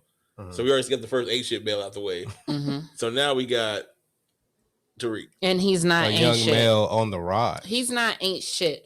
He just don't know shit. He knows a lot, and that's the problem. He knows more than he should know. He should know that his mom and dad is still sleeping together, even though they shouldn't be. Well, according to Glory at the end of the movie, she said that she treated him like a companion. She did. She treated him more as like a friend than a son. She should have been grooming him to go away instead of grooming him to stay. Even the college that she picked out for him was Arizona State. Not very far from where they were. She wasn't grooming him to be a man who leaves home. She was grooming him to be a man who stayed home. I'm sure he lived out in the pool house because he started to rebel and resent her, because the house is big enough. It's only two of them. Right, they got the house about 3-4 is bedrooms. Yeah, the house is big enough for him to have lived inside the house. But I believe was he staying in the pool? The pool house. So nigga had his own goddamn house. Yeah. But when your mom is that smothery, you still want to get away. Right, that's fair. Still, the fact that you have a fucking pool house to yourself, black privilege. So then we see Vanna at the dancery. Oh, wait, quick question. How come in every movie, when it involves black males in school, they always have to get their grades up? Because black males or black are stupid. No, because that's what I'm hearing. Even though you ain't said nothing. What are you saying? Your dad would say the same things to you, correct? Even if you said you brought home an A, he'd be like, dare. You're a liar. You said it last episode. Even though you brought home an A, why wouldn't you bring why isn't an A plus? I'm not saying that black males or black females get low grades. Black parents are always like, yeah, focus on education. If you bring home a 99.9, you need to bring me 100. If you bring me 100, I need 105. Like always. But he didn't say you need to get your grades up. There's a difference. I would say that's very damaging to the psyche. Okay. Especially seeing that in multiple movies where niggas all gotta get their grades up and shit. Because then Blade Brown gotta get his grades up. He actually didn't even have grades. So let's he was non-existent. Yeah, that's a bad thing for you to bring up. That nigga it wasn't even who registered him for school. Right. It wasn't even get your grades up, nigga. It was let's get some grades in. No. Like let's get some grades on the board. No, how do you make it to 12th grade? He didn't. They hired him to snitch, nigga. They let him out to go snitch. Billy Madison is a bitch. And he was in remedial classes. Was it 21? You think this nigga Popsicle was in the 9th grade for the 12th time? For no reason, he was in remedial classes. Nigga Popsicle was also playing. He was a drug dealer. They just let him in classes. So Blade Brown was a bad bring up for you. It wasn't get your grades up. It's let's get some grades in. So then we see Vanna at the dancery. So off rip. And immediately I start doing this shit. Let's get it percolating while you're waiting. So just dance for me. You know it's only be about a matter of time before you get loose and start to lose your mind. Okay. Pop you a drink, go ahead and rock your eyes, because we're celebrating no more drama in our lives. So we see her at the dancery, already off rip. Started some shit. Right. She sat her titless ass down at that table on purpose. And then go talk about. You seen Shirley Murdoch and her friends sitting here having a drink. With their husbands. Woman. Wrong song. I just want to say woman. He just wanted to say it. So she has no morals. But she said it. Yeah, she said she had no morals. Mm-hmm. She loses, and she'll take their man. And she would, because she out here fucking, but we'll get there. So this is when we meet Lionel. The lion, this bitch. So they were, well, as she explains it, they were back and forth over the phone, playing phone tag. They've never seen each other. Mm-hmm. So, boom, they go dance. And then all of a sudden she's she feels like she can exhale. She said, I squoze everything in my body. But this is where I came out here. Squoze. How you spell that? SQOs, nigga. SQUOOZE, nigga. Fuck you, Squoze. I'm gonna put that in. Hashtag squoze. Well played. Squoze. But for this, I put bitches out here pretending outcomes. Because what she said, and I quote, is, I closed my eyes and I pretended that he was everything that I had asked for God to send me in a man. And I give my all. No, that's not. It was it was the Whispers playing. No, I'm just saying that like you're doing the spoken word. Yeah, right she I close my eyes. And she squoze her eyes so tight and she exhaled. So that wasn't even about a nut. That was about a lie. And that was an emotional nut that she cast right there. Correct. So she squoze her eyes and exhaled based on a lie. And then proceeded to get mad when a young dark Kenya Moore. That was Kenya Moore. And another one of my childhood. So yeah, he was like, "Who is Kenya Moore?" What? Before she was on that ratchet ass. She was Miss America. Yeah, she was a fine sister. She was Miss America. A fine sister. That's what she was. But yeah, she come through talking, and all she said was, "Hey, I thought you were saving the dance for me." And this man, that's not what she said. She said, "Hey, Lionel, you ain't danced with me not once all night." Which is, what's wrong with that? That doesn't indicate that. Which means they came there together. So if you brought a bitch here, why do you have me here? But also, bitch, I want to dance with you. But that also leads into bitches out here pretending outcomes, because you shouldn't have shit invested in this nigga you just met. So why would you bring a chick knowing that you was gonna meet up with Savannah? Like, why would you do that? How do you know that that she brought him or he brought her? Because all she said was that. I can meet a chick at a club and be like, "Hey, I get a dance for you later," and then she'll see me dance with another chick, and he'd be like, "Oh, I thought you gonna." You're right, because he was like, "This is my friend." Yeah, so boom. So it wasn't nothing serious. It wasn't nothing serious. She wasn't even tripping like that. She was like, she just came up to him. Hey, this bitch. Yeah, she came like, "Hey, I thought you were saving the dance for me." Then she, and then just dipped. But he was a liar. He said he was. I'm not saying he was a liar. Yeah, but that scene, she overreacted. You're right. Yeah, she was right. But she overreacted. So as we can see, karma is real. You know, Gad once again came through. He said, "This is what you're praying for, right? This is what you're squozing your eyes real tight." No, not that part. What did she do when she walked in there? She disrespected the ladies and their husbands. So talking about I ain't got no morals. She disrespected God's work. And then God was like, "Okay, let me sat you down real quick." And then that happened. Now she. How dare he do this to me? But you just did that to you exhaled else. And God made you catch that breath real quick. Gasp it for air.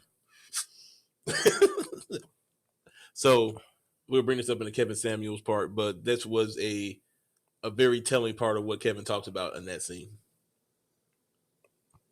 So yeah, I'm gonna bring it up now, but we'll save it. We'll get there.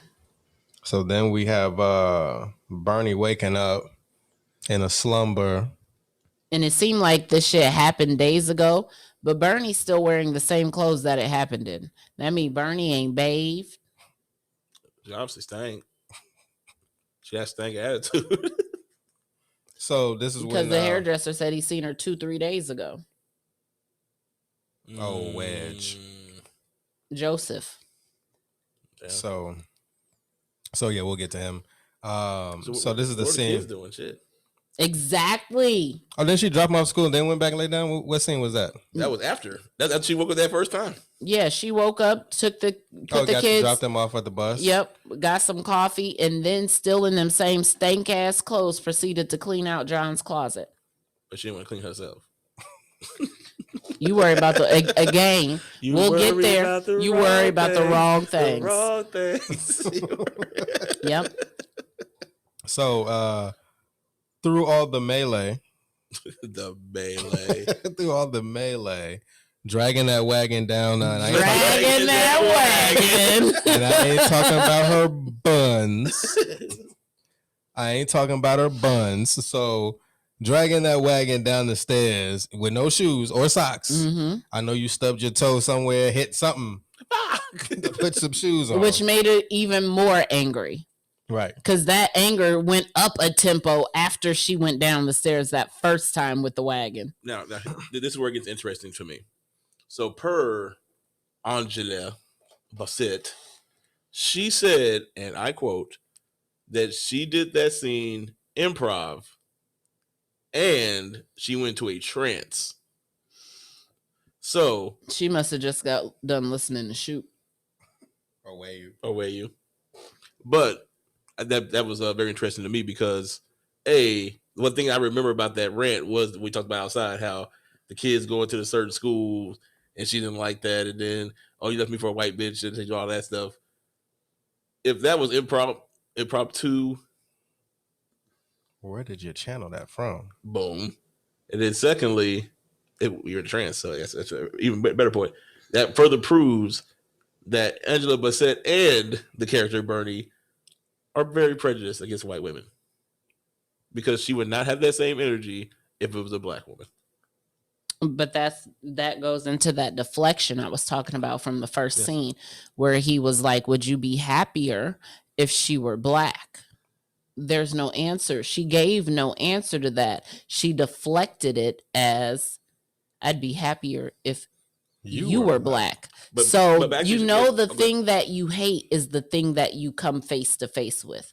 Shadow work. If you are a racist, one of your children is going to marry somebody of another race and give you mixed race grandbabies. Well, going back to what she proceeded to do afterwards, I think that's what answered the question. Yes, it would have been easier if it was a black woman because she went out there did the exact same thing and felt it was okay because of the black man and the black woman. Mm-hmm. Now, we had an interesting discussion in regards to the bookkeeper, the secretary. Mm-hmm. Let me write. I wrote it down. So it said John needs to find someone who he can control. Okay, this is high level men, high value men. Mm-hmm. Well, that'll be more so. Well, that'll come up in the Kevin Samuels. All right, let me copy and paste this down so we won't forget. Because that leads into some of the things that Kevin talks about.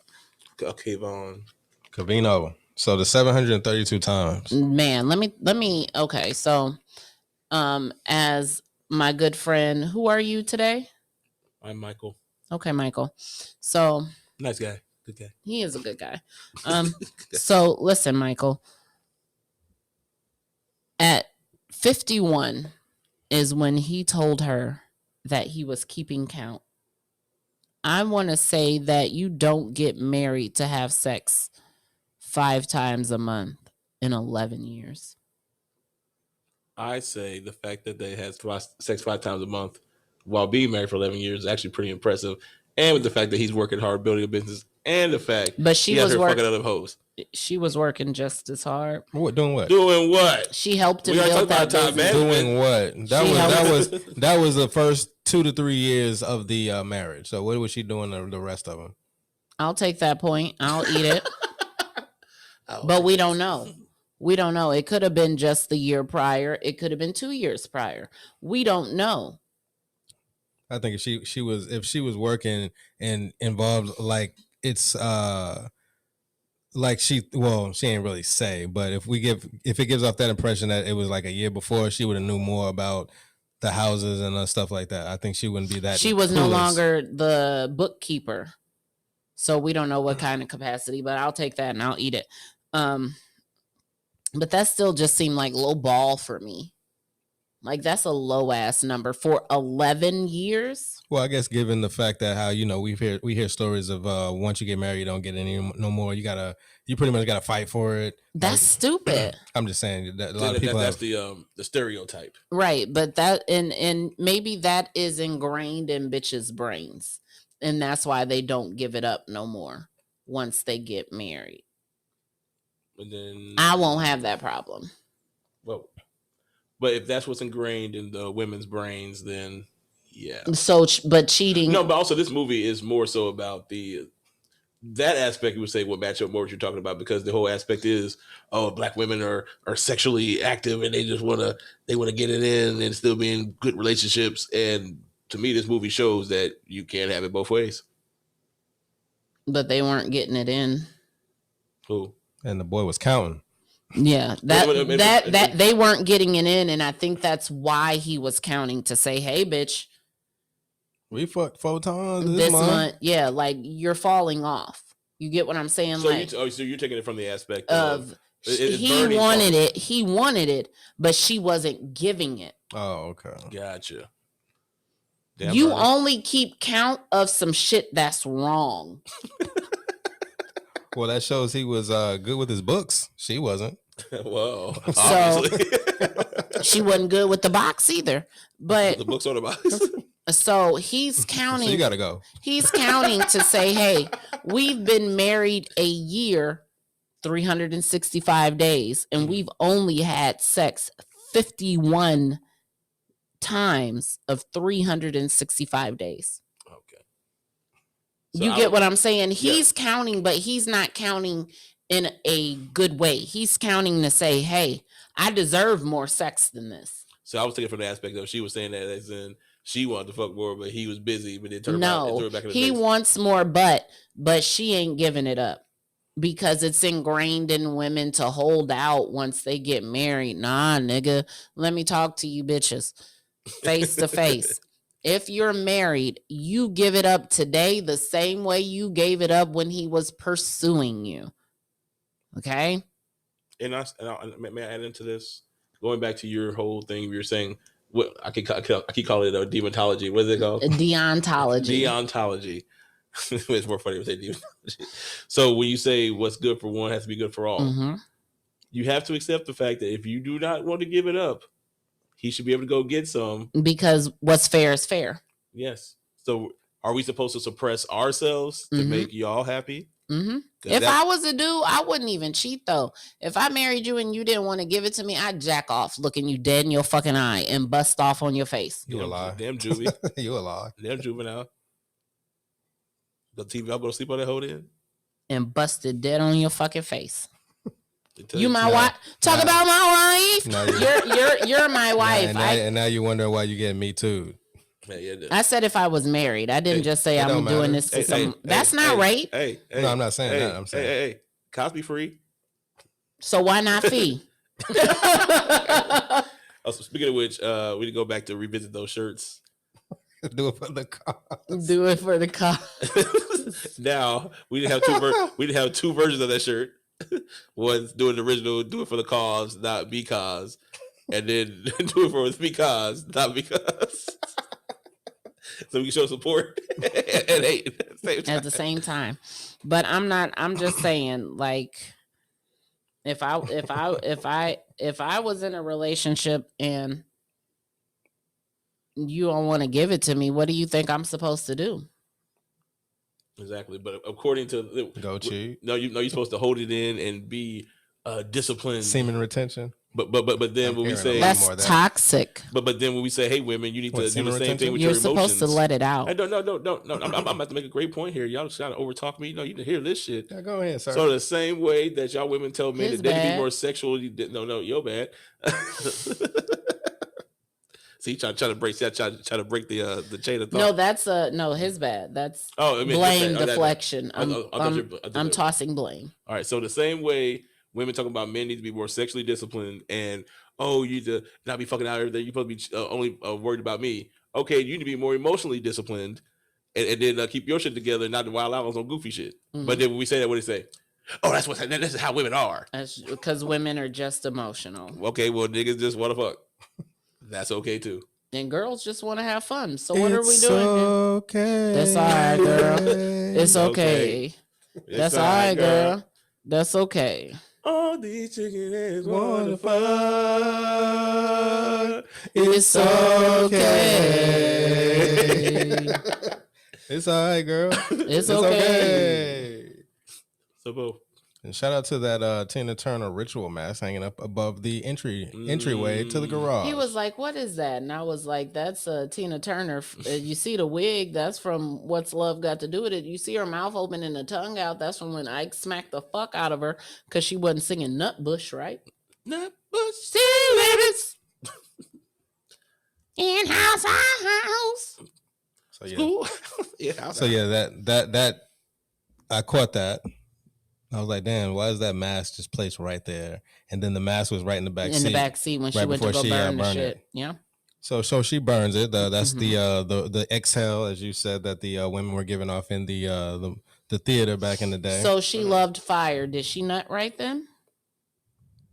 Did she not what? She exhaled.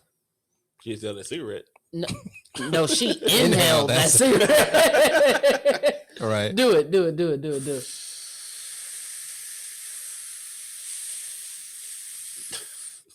Gone.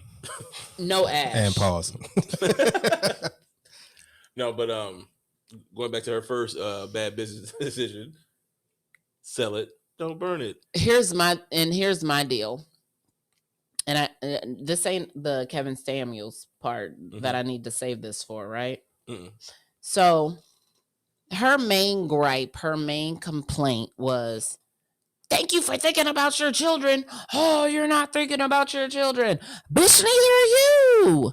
You just burnt $1 million worth of belongings that you could have sold and had money for your children to pay off that house that you complained, the mortgage is $5,000 a month, and to help pay for their school, and you could have had a leg up to start your fucking catering business.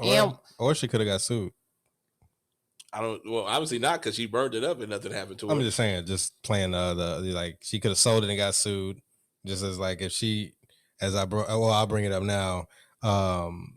If he brought that up in court, like, hey, she burned up all my stuff, could that have changed? It would have hurt. It would have hurt her. No, I would. She wouldn't have got another car because you burnt up yours. No, I think that's what happened when she went up there and slapped the old girl and they did all that shit. That's why she only got $3,000 a month the first time, which I agree with. I said, you can't come here while and doing all this extra shit because you're burnt up like $1 million worth of shit. Now I'm not gonna turn around and pay you $10,000 a month. Fuck you. You should have sold that shit and used that money. Yeah. So I wasn't mad. I understood how it looked crazy. No, and I don't think she would have gotten sued because it's called community property. Because because it's both of theirs. It's like it's both of ours. Except she's the only one that lives there. So it's called communal property. And she couldn't have gotten sued for selling his stuff, just like she couldn't have gotten sued for selling all of the stuff for $1. But what the judge would have asked is how much she grossed and had it split right down the middle. That's true. Huh. And then also, okay, I'll give you that point. Communal property. Number 2, though, you just set a car on fire, which really should have fucking exploded. Not just that, but that should have gone on record. As an arson. And you should have been arrested that day. But instead, what they do, they let her off with a warning. But it was very racist. Yeah, like, this is a nice neighborhood. Like, don't come in here with this nigga shit. Hey, white man. I agree with you. Don't come in with that goofy ass shit. Right. Like, yeah.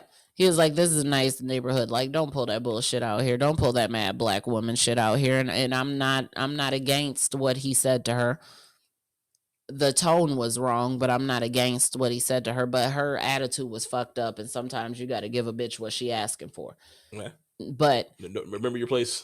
And then the thing that pissed me off is you could tell by the fact that she was selling everything for $1 that she felt that she was going to get more than what the fuck she was going to get by selling all of that shit for $1 instead of selling it for what it was worth. We made $86. That nigga pulled up with some $2,000-$3,000 skis. Skis ain't cheap. Only white people with real money go skiing. But let's talk about the real shit. That garage sale was all bullshit because why was that car still there? That should be the first thing. They give me that car, nigga, and then drove that bitch. That should have been gone. Well, but you don't want to buy a car at a garage sale because you don't know what's wrong. Nigga, it's $1. Right. It don't matter. I'll fix it. No, but also Let me. Well, Or I can turn around and flip that. Are we on that scene, or did we just jump ahead? We jumped ahead, but all right, I'll get that scene. When we get back to that scene, I'm gonna talk about how the kids were all happy as shit to be selling their father's thing. I feel like no fucks about. I feel like we're not gonna make it to the Kevin Samuel segment if we keep doing this. All right, boom. Let's keep it going then. All right. The next scene is your boy Michael and Robin. Ooh. Triggering. Very for you. And let me explain why it's triggering. So boom, you have so Terry McMillan said that that Michael was supposed to be the good guy. Angela Bassett basically also said that Michael actually was a good guy. Because there's really nothing, if you look at it, he didn't do anything wrong. But how was he portrayed? As fat and clumsy and goofy and like just happy to be there, right? Happy to get some. So that's a stereotype, right? I mean, but that's a good thing. You want a nigga who happy to be there. You want a nigga that don't want to fuck you fucking you? But obviously not, because they just made fun of this nigga and they had looking crazy as fuck. But then going back to the Oprah episode, your sex life should be fun. Yeah, but that's not really good. You even said it was creepy. No. What I said was creepy. Was this nigga was peekaboo and went under. That's creepy. Yeah, that was creepy. And then the camera angle was like, ah! Right, like the robot shit. That was funny. Him doing the snake to her. That was funny. Like even the shit he did afterwards. Pow, that shit's funny. But you coming from the bottom up. That was weird. That was weird. No, okay, so on the Oprah show, the interview they did, Oprah described the scene as, "Oh, Robin gives a nice guy a chance for the first time." So it's like, okay, so you're already setting it up. Like, oh, this is what happens when these beautiful women settle for the nice guy, and then you get this goofy ass nigga doing the goddamn robot dancing and shit, and then drop it on the bed like he just fucking retarded. No, that shit was funny. It was funny. It was funny. But even how how Leela described how that scene worked, she was talking about, yeah, he was on top of me for like 2 days. Oh yeah, like Wendell, he's a great guy, he's the sweetest person ever. But he's being on top of me. So the whole joke is like, oh, you had the fat guy on top of you for 2 days. Like, and the way, but I feel like he got hard. Surprised. He got hard. Well, goddamn, you got goddamn Lila. And it takes a while for you to come back down. You better go jack off, nigga. Get back to work. What you doing? That don't mean just because you just jacked off don't mean you're not gonna get hard again. Well, shit, you better jack off twice. We gonna just jack off until you can't do it no more. I ain't about to spend no 2 days on this one shot. Yeah, get your ass out there and do your job. But cover them up. Yes. Cover them up. Yeah, so that whole scene, now looking back at it as an adult, as a kid, I saw that scene, it just kind of like one of those quick things, like, what the fuck? I guess it got in my subconscious, like, oh, I guess that's how they think of us, blah, blah, blah. But now look at it like, yeah, they've been extra obvious, like that was what they were trying to do. Yeah, that's what they were trying to do, but I'm just letting the big niggas know, I like big niggas. I'm cool with a nigga with a stomach. As they call the hustle belly that even Rick Ross lost. I'm cool with a nigga. I'm not about to clown you about your 36 Ds. Bring them hoes here.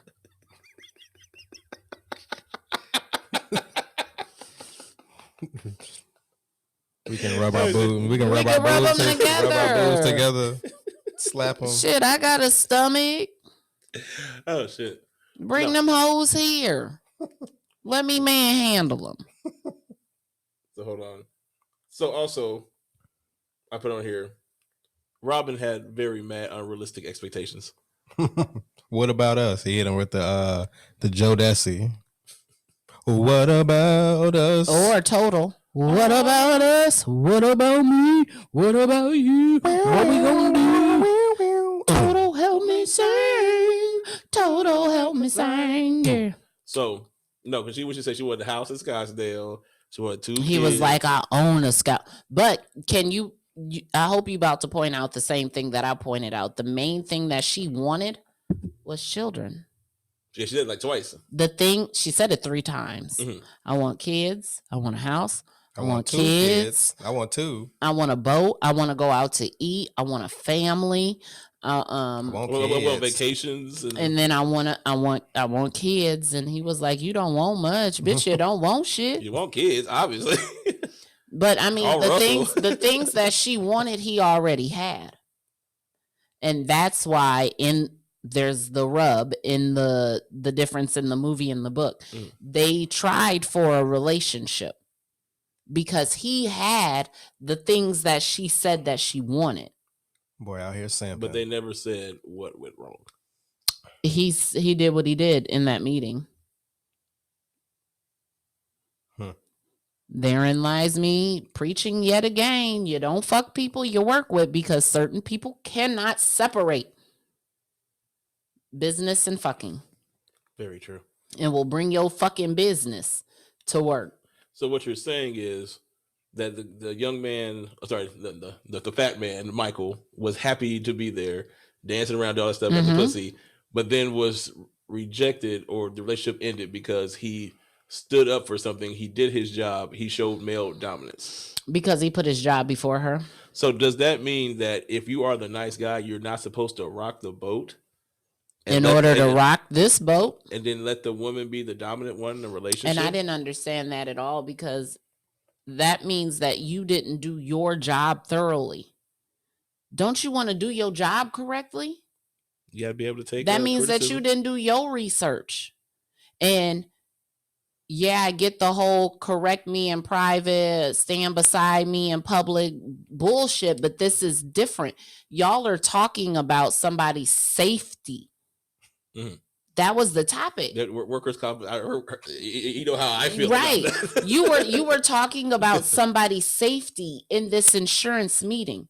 Shit like that is how cars come out with bad airbags that need to be replaced by the manufacturer after they've been on the road for a year, and somebody done lost their life tragically behind it. So you're saying that you would rather put out a bad product than be corrected, and that's wrong. So shout out to Michael for having the voice to stand up and say, "Hey, bitch, you need to go double check your work." because I did, and that's technically having your back. But also, I went behind you. Candy, you trying to get you to do better. Right. I went behind you and double checked your work for you. Sadly, this babe. is how I am as a person. See, I'm wearing the black and white here. See, he's wearing the white, you're wearing the black. I'm wearing black and white because I'm all about duality. I have to add this part in too. The nigga saw the mistake. You could have put off to the side like, hey. Hey, let me holler at you real quick. Hey, I'm gonna call you later. I got something I want to talk to you about. Yeah, you need to you fix this and blah blah blah. Don't do it in the meeting. Yeah, in front of these white folk. Yeah, so I get from that aspect, but you don't end a relationship. It's not relationship ending. Yeah, because she could have checked them. Like, hey, don't do that again. But I also want to point out that she had already gotten that phone call. No, that was later. She hadn't got that phone call from Russell yet. Yeah, you're right. But because she ended up fucking with Troy right afterwards. Right. Okay. Right after. So she had probably met him at the grocery store by that time. She probably met him at the grocery store before she dumped goddamn Michael. Yeah, I'm saying she had met him at the grocery store by that 3 time. 3 days earlier. So we can get into they were selling. And real fast, the note I put on here. I said, women will take everything from a man that they are not attracted to. No. Yes. New generation women. You know how the one had the food guy in the phone? I don't get it. All that doesn't mean it ain't happening. I know that doesn't mean, but all those dudes are the same dude. For me, all those dudes are the same fucking dude. So what dudes buy all must be a trillionaire. God. One dude is the same dude that I eat my food with, watch my movies with, and do all my fun stuff with. It's all the same fucking dude. But why? What I'm talking from a woman, the modern woman's perspective. But so we can't blame waiting to exhale for that. Yes, we can. The overall point is like these women are a bunch of robins running around. They want to get banged out, but they know they can't really ask for. They can't ask for. They're all robins with Bernie attributes. With they're hurt women running around banging a whole bunch of dudes. They're good at heart, like a Gloria, but they think they know everything, like Savannah. And actually, Glory the one needed to be like, because we'll get to that part at the end of the movie. Yeah. But at the end of the day, what I'm saying is they would bang a dude like Russell, but then no, he ain't gonna give her nothing. So they have another dude on the phone to cover the other stuff. Oh, okay. I need to get down then. Okay. you put you up on game. Yeah, thank you. Turn on Tariq Nasheed. And Cavino. Well, Cavino just talking about high value. Cavino just gonna tell me how trash I am because of how many children I have. I don't need to know. He ain't gonna tell me that I need to have multiple high value, medium to mediocre niggas. He's gonna be like, in order to get one, you got to get rid of your kids. He would say that. Yes, you're correct. So we can move into Giancarlo. What was that boy name? So you can move to Phoenix. Giancarlo Expedito. Yeah, what was his name in the movie? Tariq's dad. Yeah, Giancarlo with the double hoops and one ear.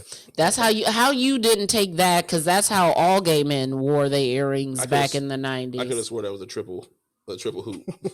And boy was the only niggas I know with piercings like that are straight is him and Kirk Frost. Michael Jordan. He got double hoops? Oh no, Mike got one. One hoop, yeah, only niggas I know with double, triple hoops like that is him and Rashida's husband. Damn, they didn't respect this nigga and put him in the cast. Well, he was uncredited. Ooh, not Gus. Yeah, he was uncredited. I think Wesley was uncredited. Yeah, Wesley was too. Yeah, Wesley was uncredited too. Mm-hmm. So, goddamn. So Giancarlo came through. This is I mean, it's not like it stopped their career, so okay. No, but it's funny, the two. So you leave the gay man uncredited, and you leave the man with the white woman uncredited, and they're two very respected actors. That's kind of funny. But anywho, continue. So he came through. Glory was waiting for him. This was the Love year. will be waiting at home. Right. So Tarek wasn't there, so he came to see Tarek. Mm-hmm. He didn't want to see him. That's how she okie doked them every time. They'll be here tomorrow. Yeah. So he sat down, whatnot. She over here trying to get her song, and he was like, "Look, bitch, I've been trying not to tell you for years. I've been wearing the hoops. Like, I'm trying to give Have you you hints. seen my fro? Like, I'm trying to give you hints." And he was like, "That's why I couldn't get active with you last time." And she was like, "Oh, I thought it was because I, gained a little weight." And he was like, "No, I like big niggas."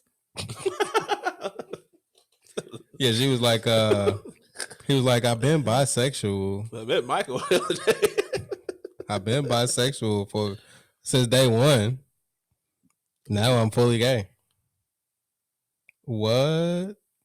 So let's take it back in time, because it's easy to have this conversation now in 2021 respectfully, but let's talk about what that meant back in 1995. That meant, either these niggas out here cheating, or they on the down low. Or on the down low. Mm-hmm. So that was a part of the scene that I wanted to put on the soundboard, which when they broke down everything that's wrong with black men and shit, because that was one of them. Well, it went against society and black community as a whole to come out and be proud of being gay, unless you were Joseph, aka Lamont, aka Wedge, to where you served a purpose to black women. And it wasn't so much the black men that hated gay niggas, it was black women. Like, let's be clear. I was about to bring that up. Let's be clear. So let's stop having the conversation real fast.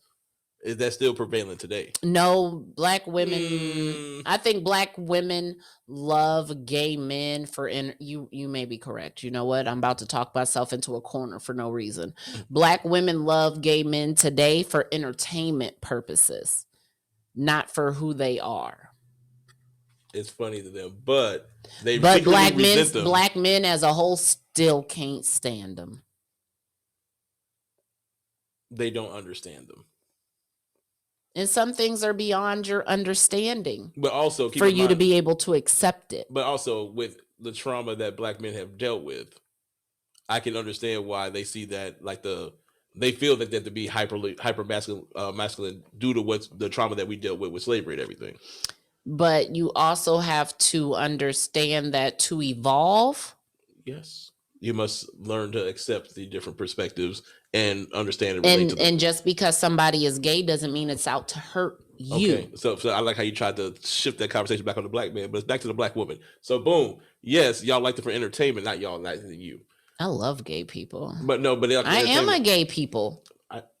Let me get my bars off. She's trying to stop trying to stop the flow of the conscious thought. Deflection. Very much so. So boom, y'all like them, but secretly y'all resent them because you feel like there's no good men out there. Oh, so you're going to bring up the conversation from Gloria's birthday party. Okay. So that's where I was going with that. Hmm? So keep that in mind. So yeah, Giancarlo's like, hey, I just came here to see my son. He ain't here. I'm gonna be at the hotel. If he don't come through by noon, I'm checking out. Which is kind of funny. Like, damn, it's like. But checkout time is noon anyway. Like, you act like you giving somebody a threat, nigga. That's when you had to be out the room. No way. If I show my 11:59, we still gonna go to the car and drive around. So what the fuck? That nigga out here giving out empty threats. So, let's see. What happened next? What's that? Lionel shortcomings. And we'll leave it at that. So she ran down a whole list of Lionel shortcomings. He in there brushing his and she teeth wished with all her life that she hadn't squoze her eyes so tight. She should have had her eyes wide the fuck open. But I don't feel sorry for Savannah. She saw that and still allowed it. Exactly. Still let him smash. Exactly. What did I say this morning? She ran down a whole list of things that she could not stand. But you still fucked. But here's the thing. Not only did she fuck, I didn't see no condom around that motherfucker. Nope. He took his towel off and hopped right in. And then pull out. Nope. You absolutely correct. Matey. He took his towel off and went balls deep. For 22 seconds. And growled. Grr, huh? Tiger face ass.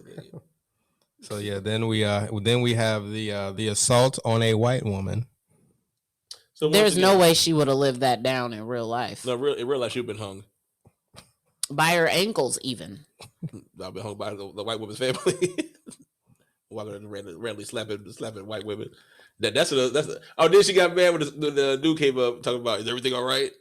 You gonna arrest me, John? Yes, bitch. You just slapped the whole nigga over here. That's assault. 3rd degree, bitch. That's a F. That's a 3rd degree felony. You goofy bitch. and bringing it is a trespassing. No, so we paused it on that part, and you could see what all the white people were thinking. There's a nigga down in the corner like, oh, I don't see domestic violence. Like he's pointing out words and discrepancies in the report with his fucking finger. There was a white bitch that looked like Michael Jackson sitting at the table like, oh. Two white people, as soon as the hit went down, was already up and on their feet and damn near out the door. And no one helped her. She did nothing to deserve that slap. The bitch was still laying on the ground. Even when John came in there. He trying to pick her up. And no one helped her. Are you okay? He said, are you okay? She said, yeah, he left. And left the white bitch laying there. Leaking. And just FYI, y'all know who that white bitch was, right? Oh, that was Kelly Preston. Yeah. John Travolta's wife. R.I.P. to you, Kelly. Damn. She took that slap like a whole G. I wish you were here to hear how we bigging you up for taking that. You could be in those slap leagues that they got going on these days. Your chin strong as fuck. Because she fell to the ground. And didn't get up for 3 days. Yeah. You're right. Yeah, she would have made it in the slap competition. Boy, have I seen some women take some hits. Whoa.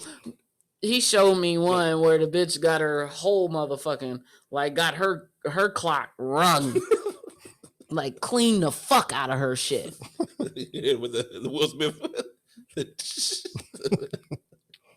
My dollar memories out of goddamn memory bank and shit. So what's next? So yeah, so what's we got next? Who's next? So Bernie get her haircut. She got the fade. I just want to say this, and then we can move on from there. The fact that Bernie trusted Gloria to cut her hair after seeing Gloria's uneven cut let me know that Bernie was not about making good decisions. Continue. Just because you cut your hair don't mean life about to change for you. No, Bernie seen how fucked up Gloria's hair was. The fact that you let Gloria cut your hair and she couldn't cut her own, let me know that you're not about making good decisions. You don't see Tariq hairline?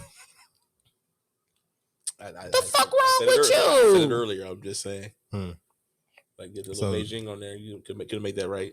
So yeah, we see. Then they go to the. Ain't that the same club that Eddie and Arsenio went to? Hell yeah. Mm-hmm. So yeah, so no, that was in Arizona. Trying to find their prince. So they went to the club, whatnot, with Bernie's new dude. Michael pop up with the chocolate sister. That sister. wasn't Bernie's dude. And I said Bernie. Michael popped up. Yeah, Michael popped up with the. I said Bernie was there with the new dude. Yeah. Hairdo. I thought you said dude. New dude. Now she was fucking with the football player. But I'll slam dunk him tonight. Bitch, them ain't even the same sport. He plays football. I'll slam dunk him. Like, what? Slam dunking hoes. I also wanted to point out that somebody, I'm not for sure who, made a strategical move to order a plate of hot wings and put them directly in front of Gloria. Racism and fatism. Said racist. That's sizeism. No, I'll say racism because obviously it was a white man and put some chicken in front of niggas. Because No, okay, it was hot wings. So Bernie out here messing with a married man. Michael pop up with the melanated sister, the dark skinned melanated sister. Who had a good cut. Yeah, she had a great fade. Reminded me of Jeanne. He said that. And then what's her name? Robin had a problem with it. So I fired his ass last week. So after he that, was talking marriage. So then right after that, it ends after that. then she called him a fat fuck. And then back to what I was saying earlier. And then right after that, she in the truck with Tweaking Troy. Boy, tweaking, boy. What? That nigga. So I thought he was just wrong. I just want to. I'm gonna move on after I make this statement. Why he gotta be the nigga is nigga at the party? That nigga walk in the door talking about, oh shit. That's my jam. Hey, this nigga ain't even had a bump yet. And that nigga, he can smell the pureness of the coke before it ever touches his nostrils. And you allowed him to drive you to and from. That shit turned me on. Yeah. That wasn't on the soundtrack. Would have been a nice little. It would have been because that shit turns me on. It would have been a nice little mix up. While the crying ass women. Do I need to time you? Do I need to whip it out and time you? Nigga, you cameo, nigga. Word up. Are you Terrence Howard before Terrence Howard, nigga? Time you, mine. Damn you, mine.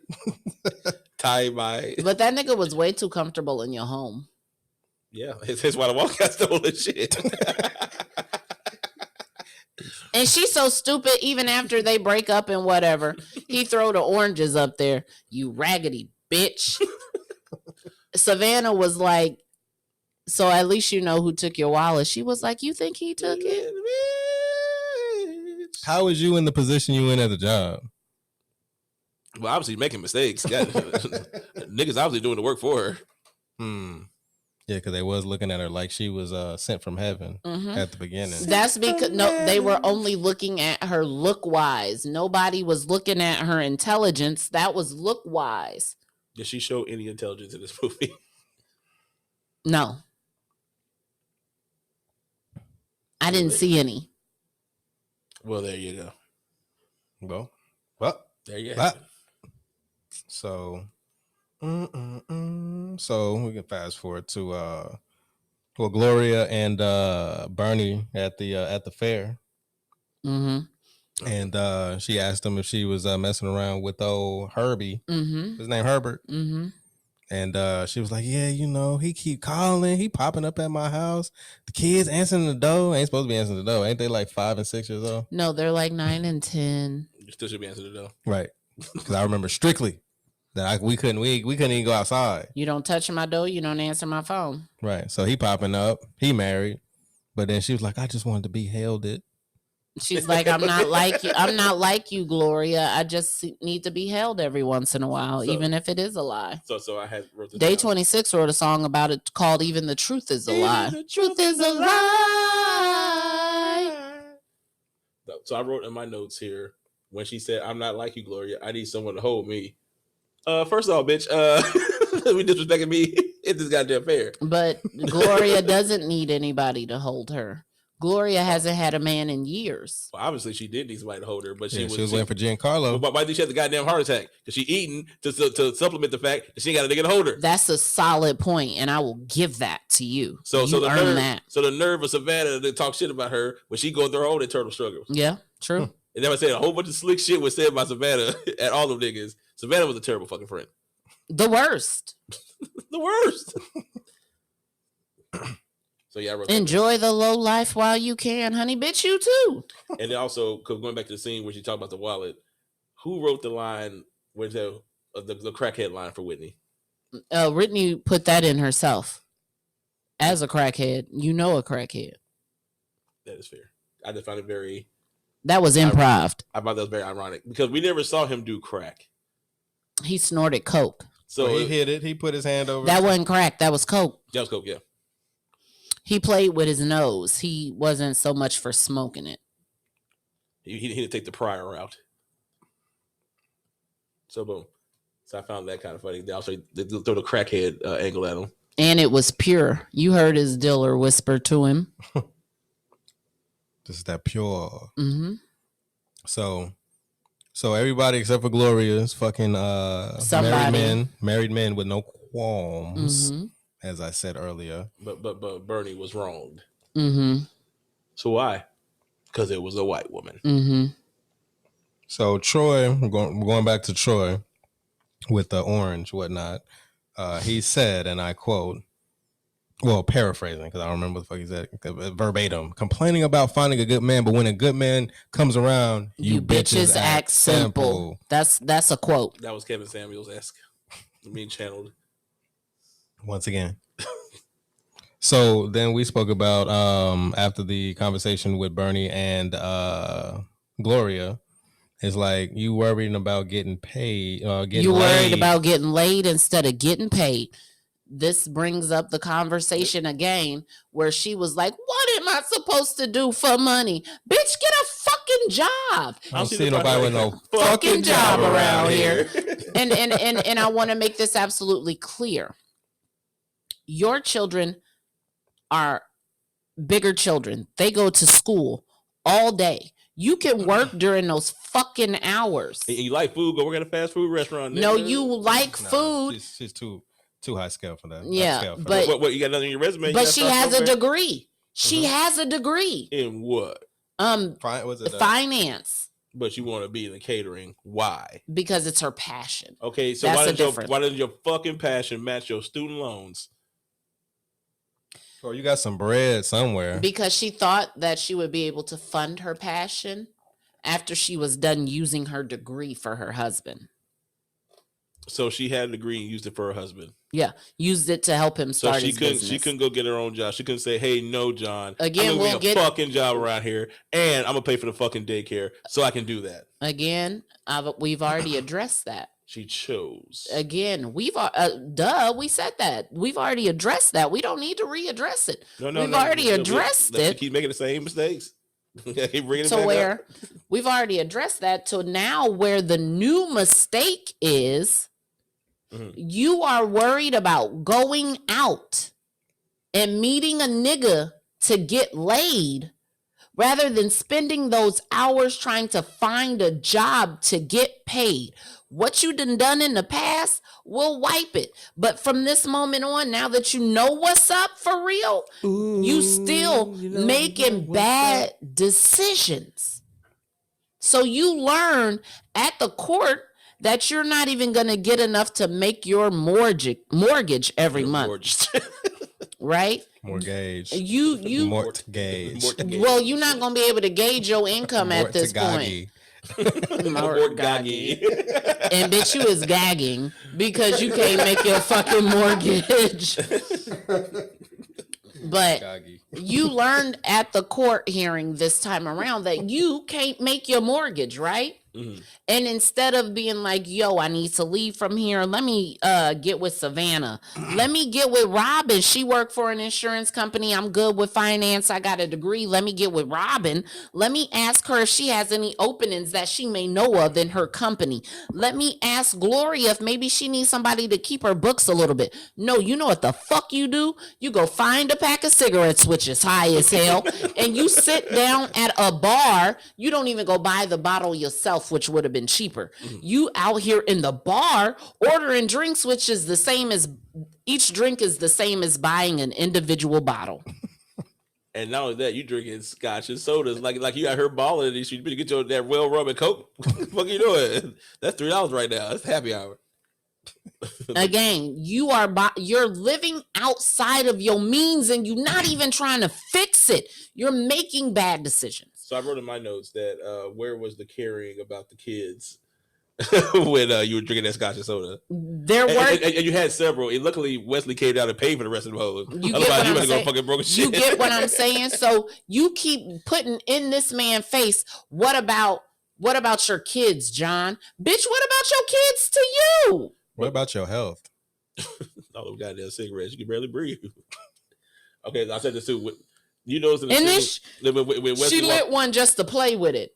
Real smokers don't do that. Yeah, we smoke all We don't need it. We don't got them to waste like that. I noticed that when Wesley walked up, he had a dick all over the face.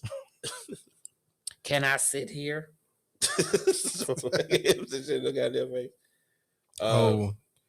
John Wheeler, as you said, took his wife's name. Because I don't know a black man alive or dead. True.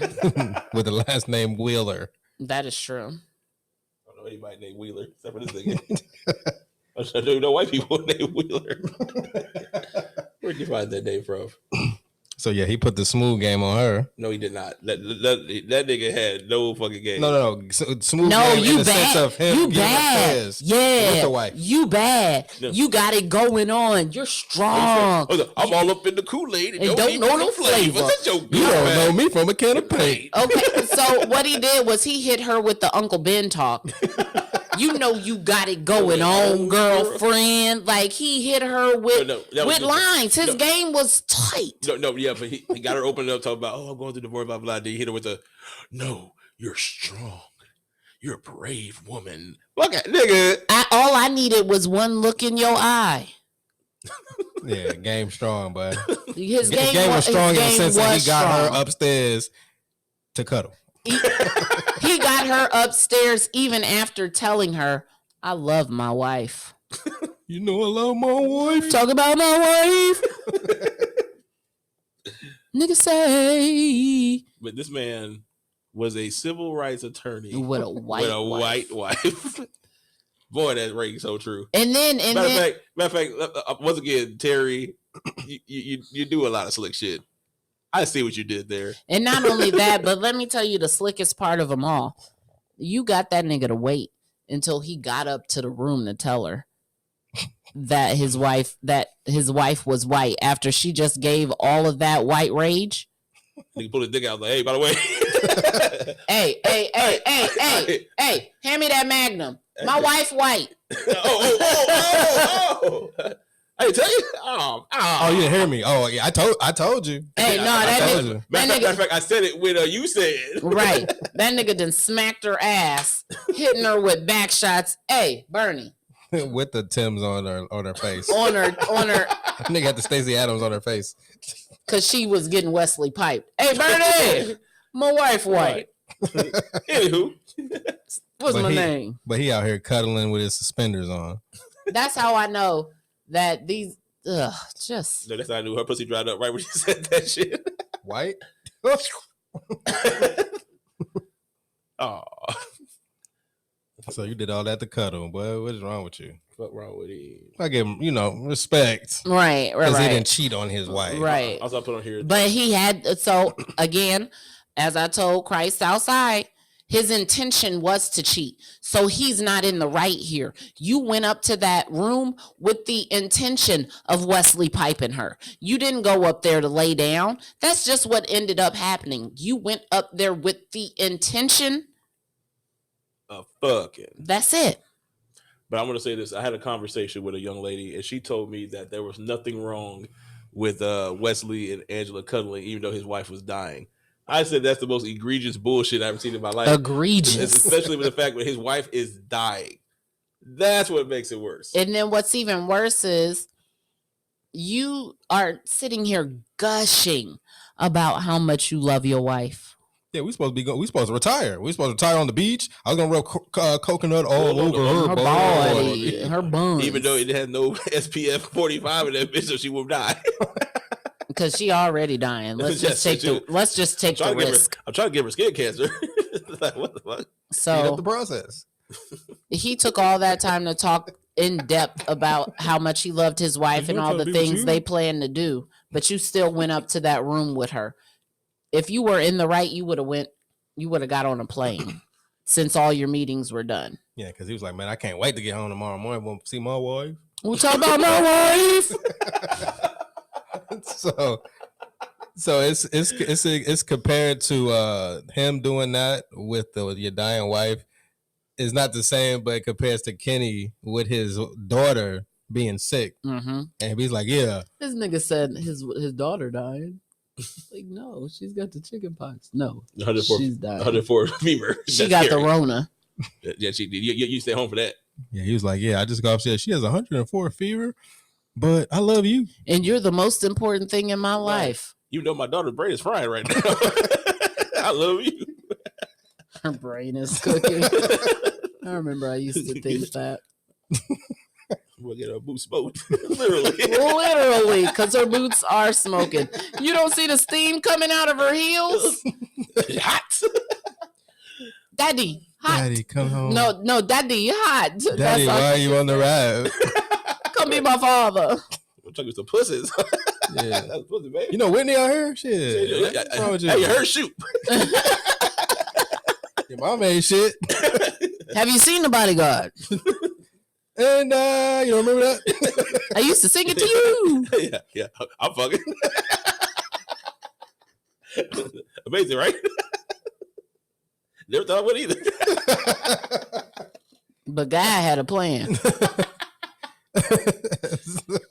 You sick, bitch? I'm trying to get sick. Have a good one. So let's talk about Kenny and wrap it up. Did he wrap it up? No, nobody wrapped it up. Except for Michael. Michael, the only and one that's wrapped it because up. she made him. Michael got diseases, but no, Robin was the only one practicing safe sex. But Russell and put the Jimmy on. We never saw her. She had 2 abortions. She had an abortion, so Correct. He wouldn't wrap it up. But everybody else was.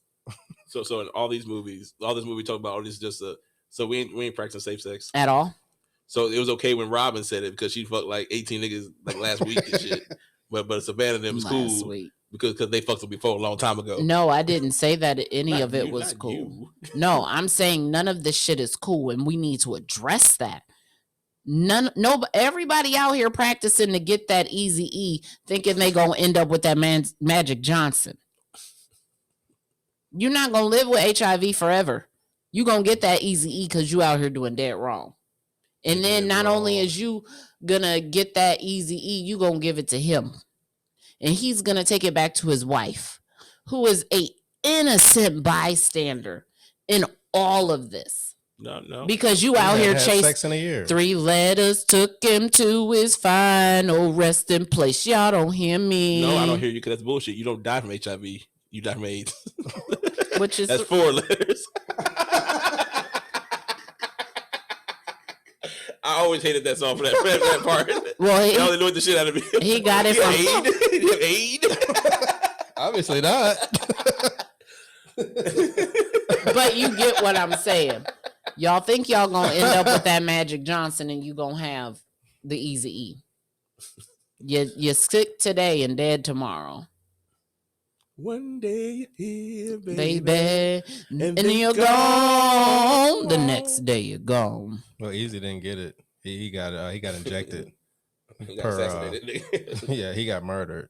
He got murdered. So yeah, let's talk about Kenny. Kenny, Denzel's brother. Fake Allstate. That's fake Denzel. Malcolm. Malcolm. Am I out of order or something? So his goddamn game was weak. No, we jumped, I think. I got it. Shape it up. I put that shape it up, boy. Yo, Denzel can't act. So yeah, his game was weak as fuck. Hey, I missed you. I know I'm married, but that was the lines on everybody. I was in love with you. You rejected I was me. in love with a woman who wasn't available, nigga. Nigga, you not available. You have a wife. Talking about my wife. You have a wife. You are eternally unavailable. Eternally. And then did anybody else but me notice that these niggas never took off their wedding rings? Like they was blatant with the shit. Hey, it's just a movie, according to Terry, with the experiences of some women. So yeah, Kenny had the weakest game, but he pulled.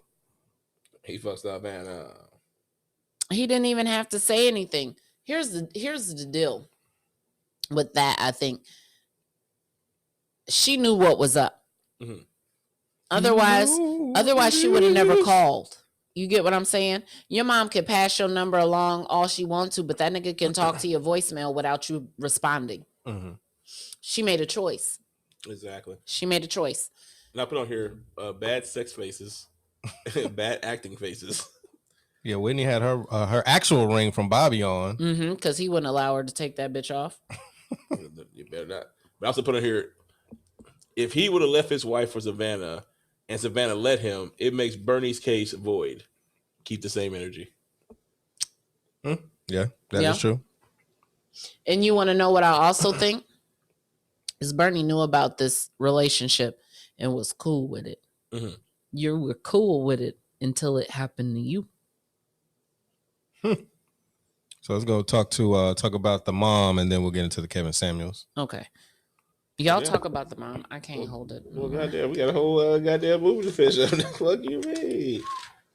So, well, we'll wait till you get back, because you're the one that got the main stuff. To talk about. So while she's doing that, I'm gonna go back a little bit and say some of the stuff that I got to miss. Mm-hmm. I was saying as Bernie was being held by a young Wesley, must have been mad snoring going on because she smoked mad cigarettes. That definitely happened. Oh yeah, I saw that in your notes. Thank you. We skipped the part with goddamn Gloria met goddamn Greg. Oh damn, that's a major part. I put on here like a bus should have hit her when she was walking down that street. Hey, they got that switch. Hey, remember that one dude? He got hit by the ice cream truck. But yeah, I got that switching ass. Look at your ass across goddamn street. Yeah. Fee said that'd be funny if old dudes from Boys in the Hood pulled up, pulled that shotty out on her. That's the nigga that shot Gregory Hines in the second book. Yeah, she did say in the sequel, Getting Happier. Was it Getting to Happy? You get happy. Barvin, which was Gregory Hines' character, Barvin, played by Gregory Hines. He gets killed in a drive-by in Phoenix. So how the fuck you get killed by a drive-by in Phoenix and you were got a pedestrian? Like you ain't in the game.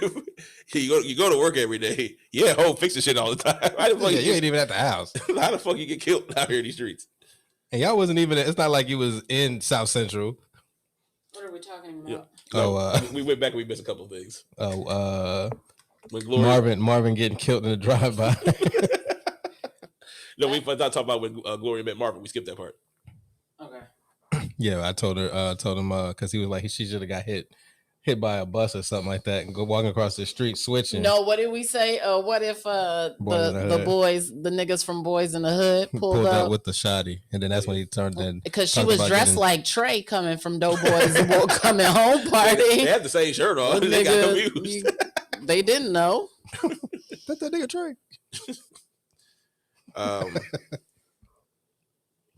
Sorry, I couldn't. Like, we've been sitting here for like I've been holding it for an hour. Hold so on. yeah, I couldn't do it no more. It's very hot. So back to the mom. Yeah, go ahead and speak on the moms. So I said there was some Kevin Samuel energy as far as the moms, because she was basically saying, hey, you don't want to die alone. You need to find yourself a man. Now, boom, if you really think about it, let me get my Kevin Samuels math on.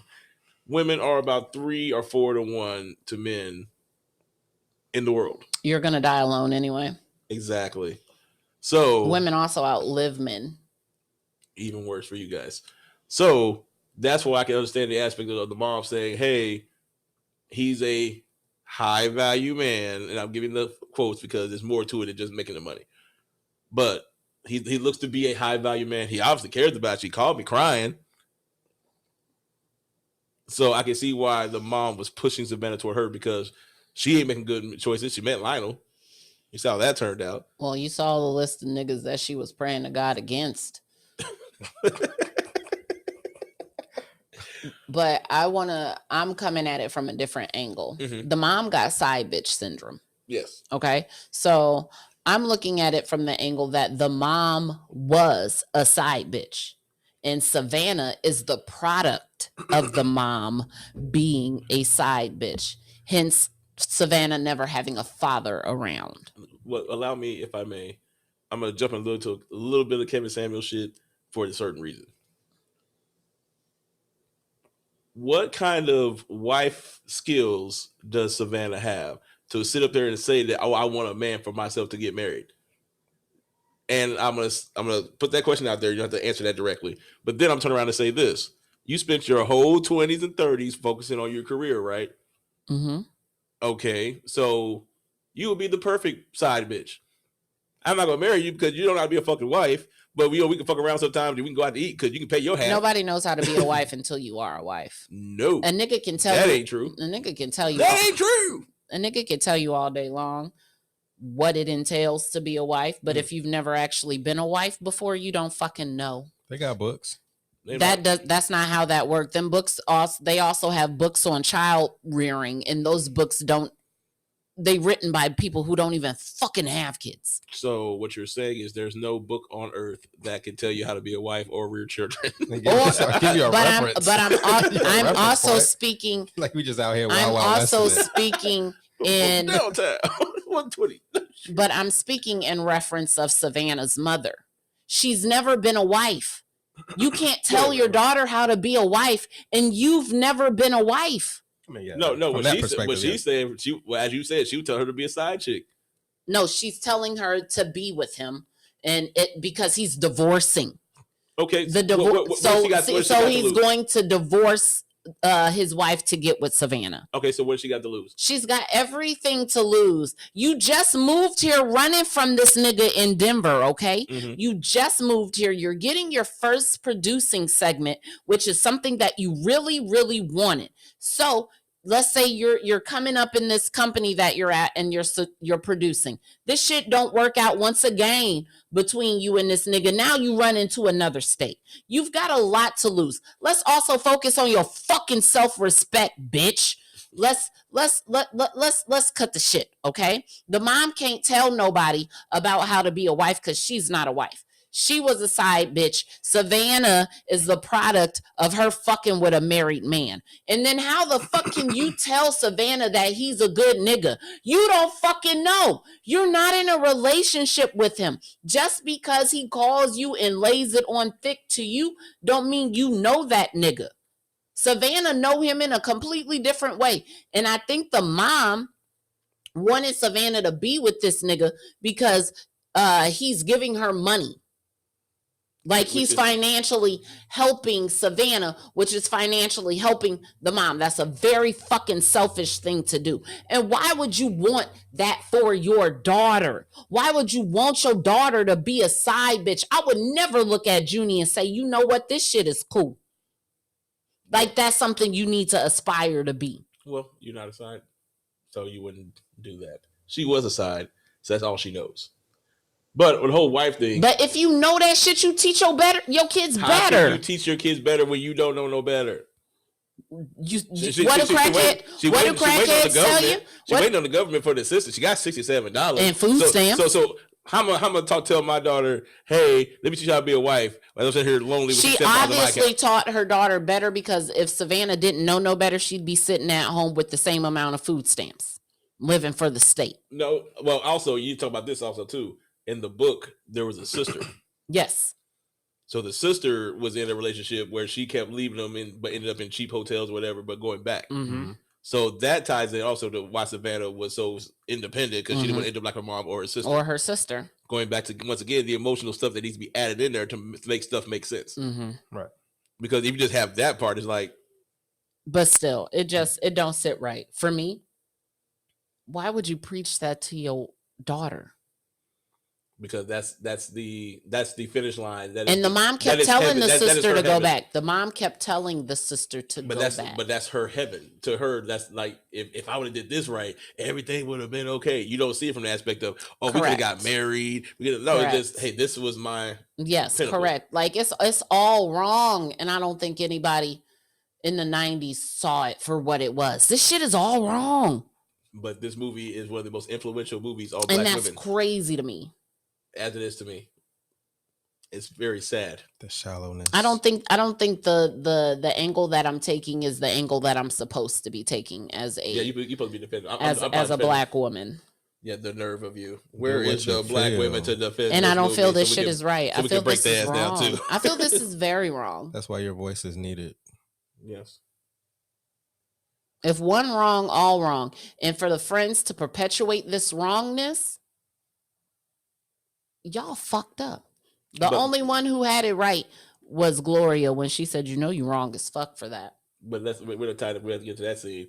But also, what's this song about? I mean, what's the soundtrack about? Friendship. Oh, I can exhale when I have my friends. Count on me through thick and thin. They didn't. None of cliche. Nope. Mm-hmm. So let's fast forward to Gloria's birthday party. So why did Robin call Gloria out about her 10-year drought? Because she didn't know that Gloria was fucking Giancarlo. No, but not about that. But why would you say that at her birthday party? Talk about the fact you ain't got no dick in 10 years. Shady. Yeah, slick talking, messing up my energy for my birthday. Shady. Matter of fact, where Michael at? But that's not even the worst thing that happened at her birthday party. So please continue. Oh yes. So Bernie started acting like a nigga. Yeah, Debbie Downer. Smoking cigarettes, listen to goddamn. First of all, everybody was smoking. Everybody was smoking. No, she was smoking hard body. Listen to the lyrics of that goddamn song. But everybody was smoking. Everybody was smoking. But then proceeded to want. Okay, so here's my problem with Bernie too. She kept wanting to run up on the white woman. Why won't you check the nigga? See, didn't I tell you that? Your problem is with this nigga. But you wasn't. Your problem ain't with this white bitch. And it don't even matter that she's a white bitch. Your problem ain't fucking with her. Your problem is with this nigga. He left you. He promised you till death do you motherfucking part. Woo-hoo. She didn't promise you nothing. This nigga promised you the sun, moon, stars, and the fucking Holy Spirit and sandwiches on Sunday. She didn't promise you a motherfucking thing. Y'all need to stop playing on my phone. Hey. I don't like people playing on my phone. We're keeping it real. Goes wrong. So you super mad and Robin childish as fuck because you gonna back this play up. I get being down for your girl and whatever and whatnot, but that's how you get killed. Hell yeah. You backing her play on this when she dead ass fucking wrong. The person you should have. I got some shit to get off my chest. You should have got. Let's do some push-ups. You should have got that shit off your chest with John, and you could have did it the right way. Yeah, you already slapped her. What more do you want to say? She didn't. If I walk over to a nigga and slap got him, the blicky on her right now. Like, hey, if I see this with bitch, the sticky on her. Vicky with the blicky. Vicky with the blicky and the sticky. That's 30 shots in that bitch. Yeah, damn. Be careful. Stay dangerous. Anyway, but what more do you got for a chance when you just walked up on the job, you just slapped the shit out of her, and then the nigga you need to talk to, both times you talk to, all you do is call Uncle Tom. You just beat an arson charge and an assault charge. Like, yo, chill the fuck out. What's next? Manslaughter? Well, obviously next she about to get manslaughtered. So You've had multiple opportunities to get this shit off your chest instead of raging around like fucking Godzilla, destroying shit. You've had an opportunity to conduct yourself with an ounce of class. And she did not do that. Because if a bitch if you really want to bother a bitch, you ignore her. Yeah. If you really got an issue with that white bitch, there's certain ways you can check her. There's certain ways that you could go about it. But you start with him. But Savannah was hurt. Okay. She was hurt. They suppressed that rather quickly and started dancing. Okay, so that's nigga shit. This is how niggas act on alcohol. That was fake nigga shit because they were trying to portray niggas, and that wasn't it. This is how niggas act on alcohol. First, there's violence.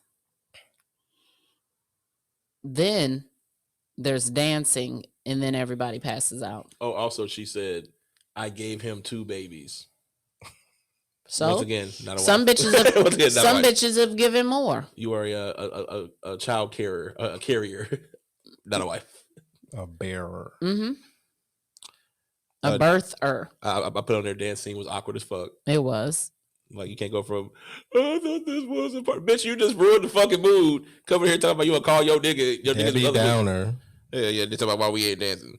And then we get into the scene where they complain about everything that's wrong with niggas, while not examining what's wrong with themselves. Mm-hmm. Blame shifting. Yeah, so we're ugly, we're fat, we can't fuck, which was said 18 times. What else was it? We in jail. We down low. What else are we? They got big dicks and can't fuck. They got little dicks and can't fuck. Like damn, like like everything ugly on the inside and outside. Well, if you why can't things go back to the old days? And bitches, we talked about that outside. Bitches don't really want life to go back to the old days because you'll be at the high. No, they go back to the whole Kevin Samuel shit. Because what do high value men want? Bitches that stay indoors, that are submissive, who have nothing going for themselves and don't want nothing going for themselves except for that man. But we'll get there. So boom. So don't talk that old fashioned shit. And then you'll be Bernie. So we can go ahead and segue over into I really mean it. Damn, we can finish the movie. Damn, I'm hungry than a motherfucker. Dude. I told you I could have had the food ordered and delivered. Okay, so we're gonna wrap it up. So Bernie got $2 million, the 2 cars and shit, and 2 houses. She out here living her best life. Yep. That's why the celebration was on her. Cuz gave her a handshake, like congratulations. No, and I'm gonna say that. Take the L like a G. No. He went to L. He was paying for his piece. At that point, yeah. Yeah, he was like, hey, you can have all this shit. Because he had several houses. You can have 2 houses. The one in Mexico, you can have that bullshit. 1.7 million, yeah, you can take that. 5,000 stock, yeah, keep that shit. Yeah, I'm sitting on 10 in right now. Just get the fuck out my face.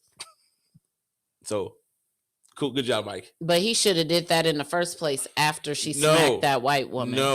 No, because she got the 300,000 because she wanted to run around wild and shit. You burnt my clothes up, you sold my other shit, and he goes slapping my woman. No, bitch, take the 300,000, get the fuck out my face. He did lowball her. Yeah, and rightfully so. Because if you sold all that stuff, you probably could have got like 800,000 to $1 million. You're right. So boom, you did it to yourself. Robin over here fucking on Russ, Rusty Russ and shit.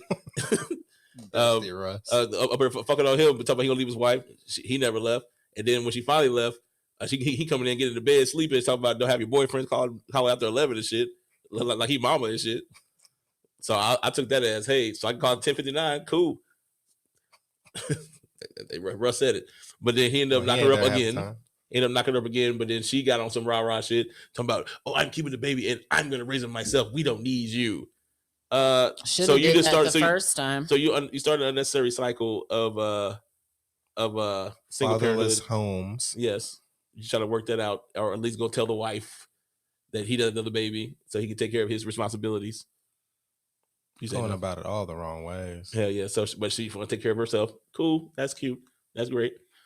Said Bernie. Savannah ends up going to Allstate and tell that nigga he ain't shit and throwing water on that nigga, talking about, oh, he an asshole, when really like 10 minutes ago she was down for it. But she had to switch plans and shit because she heard him on the phone talking to the wife and shit.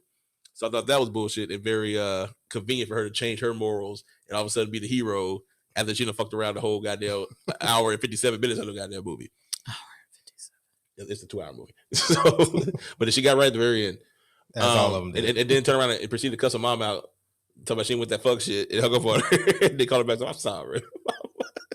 I wanna say I'm sorry for the things I've done. To my mother, I'm sorry, sorry, sorry, sorry. Oh. You'll go with that last part.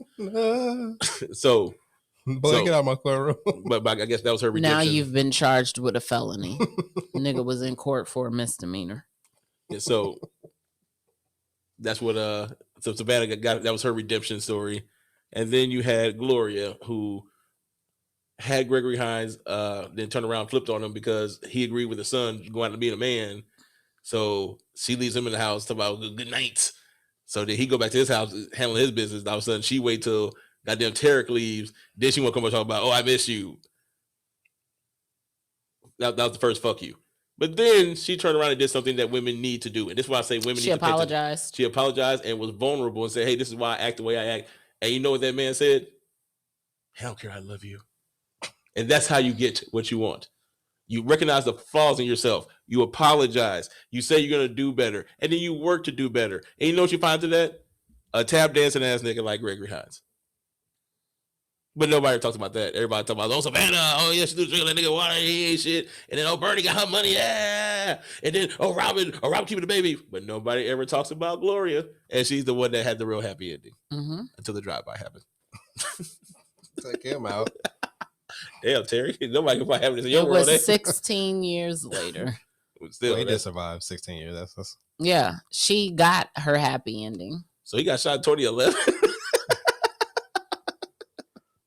That sucks. But he didn't get a chance to hear the Kendrick albums. Kendrick just came out. Oh man. So anyway, so but nobody paid attention to that in the real world. Nobody talked about Gloria's that, which is the true redemption story of that whole thing. And it wasn't that she needed redeeming. No, she needed a man. She needed some ding-a-ling, but she didn't need to be redeemed. Redingalinged. She to be redingalinged. So that is basically how the movie ended. Oh, one thing that I'm going to ask that I didn't get asked back in the day, we didn't bring that scene up.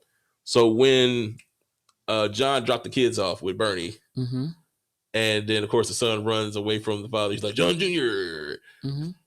What do you think the effect of their divorce had on that son? It wasn't good. And it wasn't just the divorce, it was the cause. So he's not a child. He is a child, but he's not a child in the sense that he doesn't know what's going on.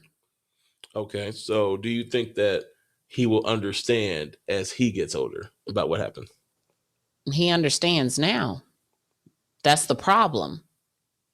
Does he understand from a man's perspective? He's not gonna, I don't think that for a child, that doesn't matter. Okay. And I'll tell you that in all honesty. My children can see what I'm doing right now and see that mommy's doing the best ever, but it doesn't matter. Okay, mommy and daddy are still in the wrong. Not just him, not just her. Both of them are in the wrong, and all the child sees is the parent that is there all the time. Okay, totally agree with you. So you read the second book, and you talked about how they were trying to get her to go to rehab. That's the kind of stuff I'm talking about. Like, and I'm not talking about you specifically. I'm talking about how you think his character dealt with that. Then on the second book, having to put his mom in rehab, and then seeing he didn't blame his dad for that because it wasn't his dad's fault. The business failed. Her second husband swindled her out of most of what she got from John. Again, making bad choices. You can't blame your dad for your mom making bad choices. Okay. She had time to heal. Your mom chose not to heal. Okay. And that's all I'm asking. Do you think he saw that from the aspect in that second book? Oh, absolutely.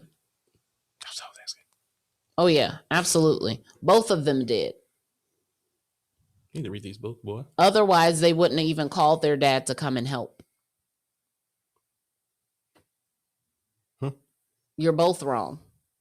In the eyes of the children, you're both wrong.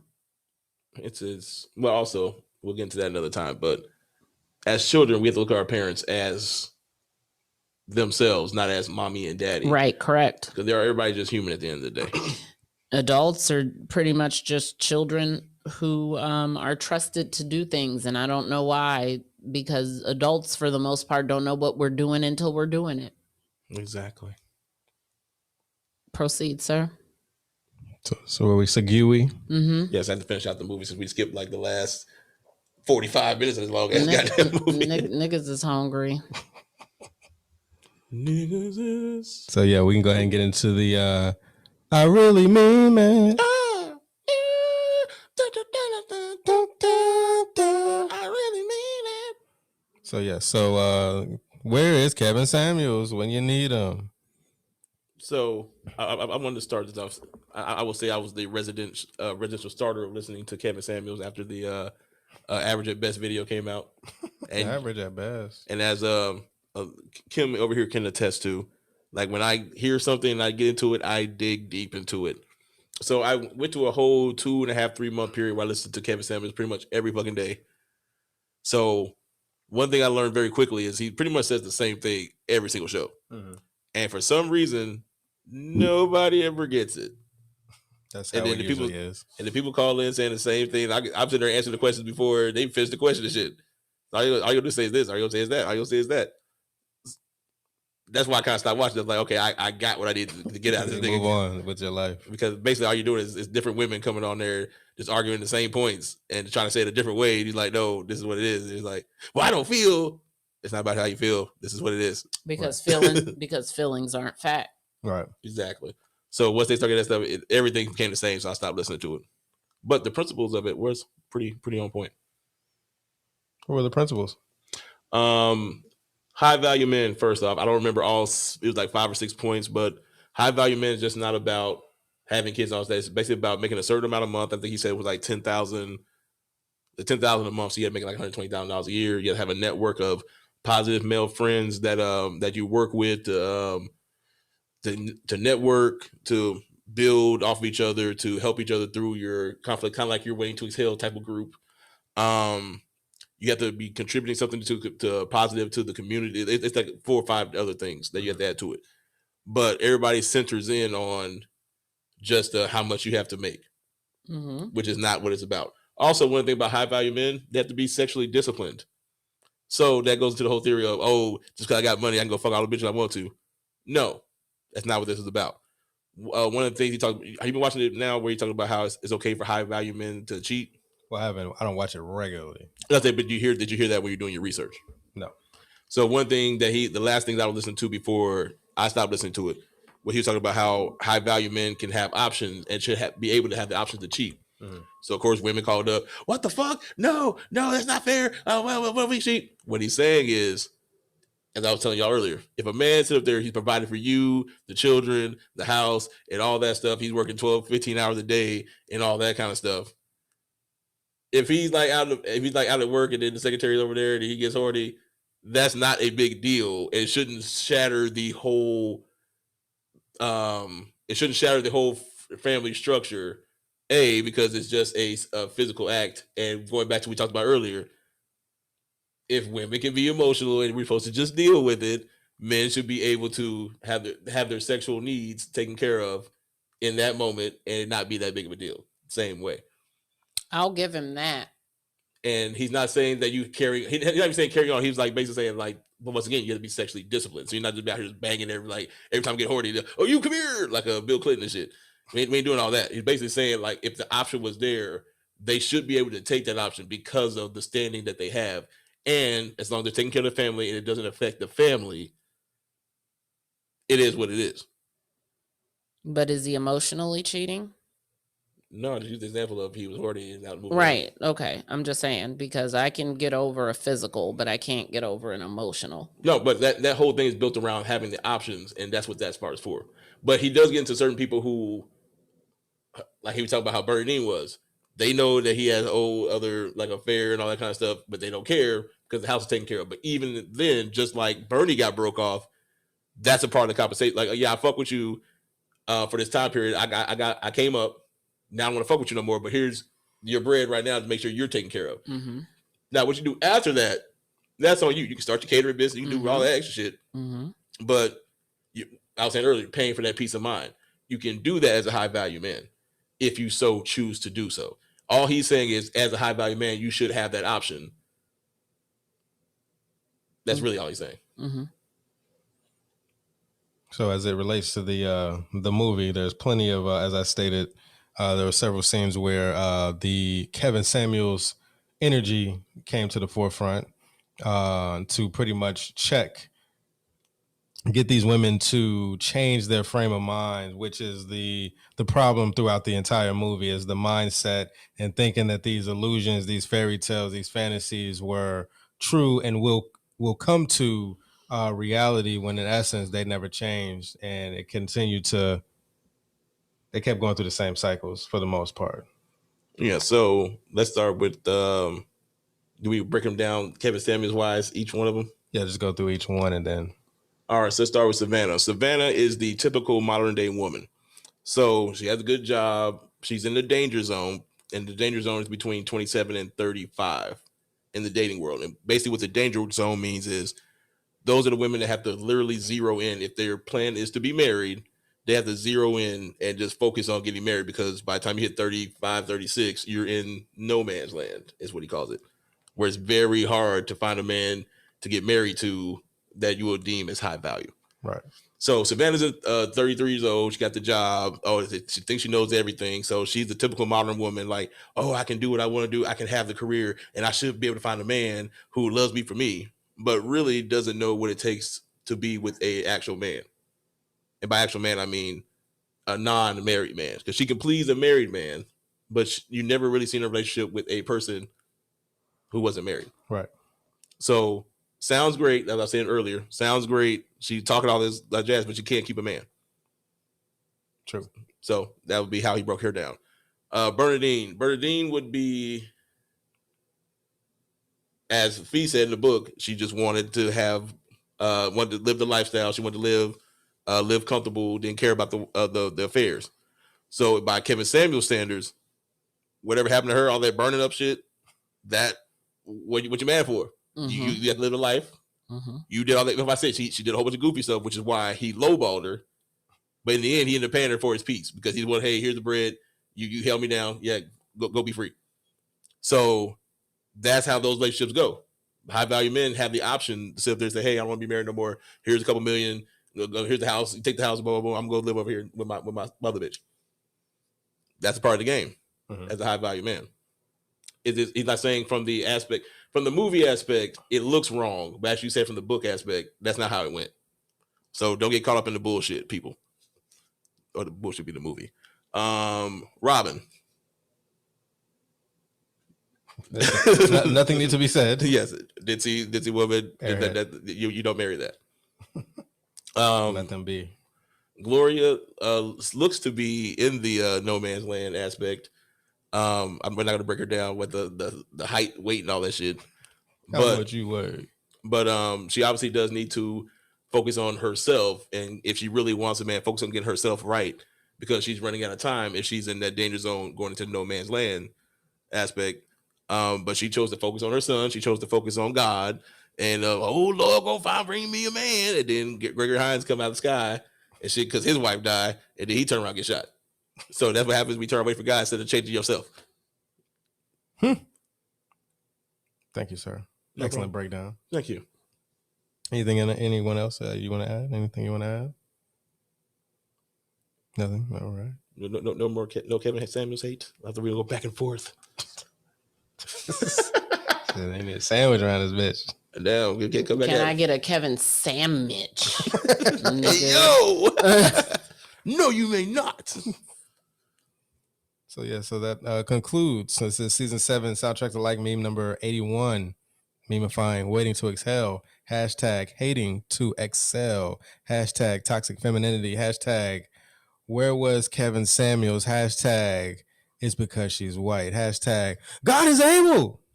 Hashtag I want to say I'm sorry for the things I've done. To my mother, I'm sorry, sorry, sorry, sorry. Oh. It's the for me. Mama, I'm sorry, sorry, sorry, sorry. Oh. So y'all got your hashtags? Hashtag Blasian. We Bitches said that's love for ain't page. shit. Well, bitches love ain't shit. Ignorant ass niggas. Hashtag married men moochers. Hashtag organization of scandalous skeezers. Hashtag a lineup of loose lassies. Hashtag a display of dumb dames. Hashtag a conference of crying. See you next Tuesdays. See you next Tuesday. Hashtag side bitch syndrome. So today we just went over or discussed MEMEFYING Awaiting to Exhale, the movie and the soundtrack. We did our I Can Remember When, where we shouted out our mother, Cherry Moon, for taking us to see this atrocious movie. And It got worse. As you get older, it don't sit right, my soul. Right, soul still hurting. And then we talked about I Really Meme It. I really mean it. So we talked about Kevin Samuels as it related to Waiting to Exhale. So join us next week for meme number 82, MEMEfying Jason's lyrics. Your dreams ain't easy, nigga. Where we'll be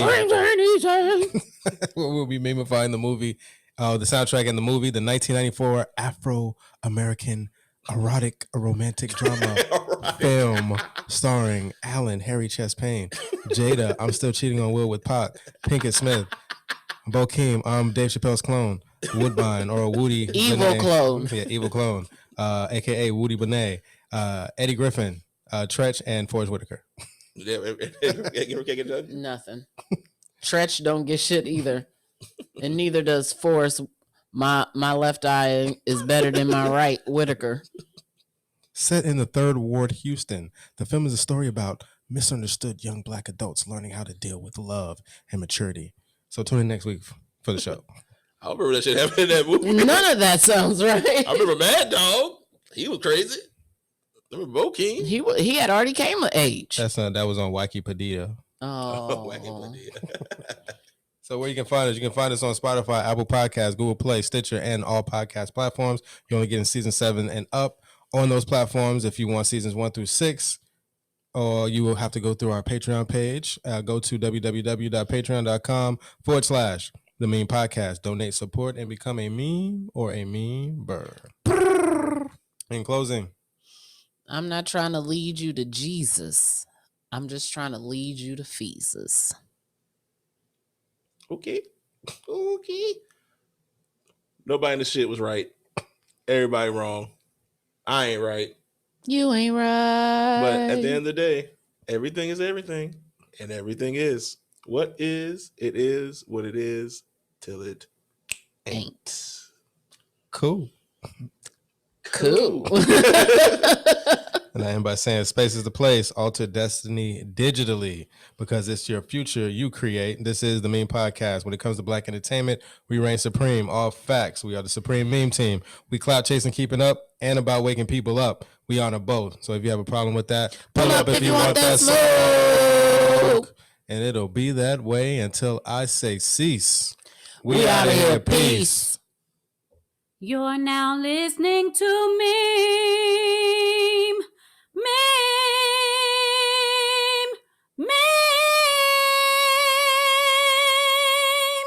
You're now listening to Meme. Yeah.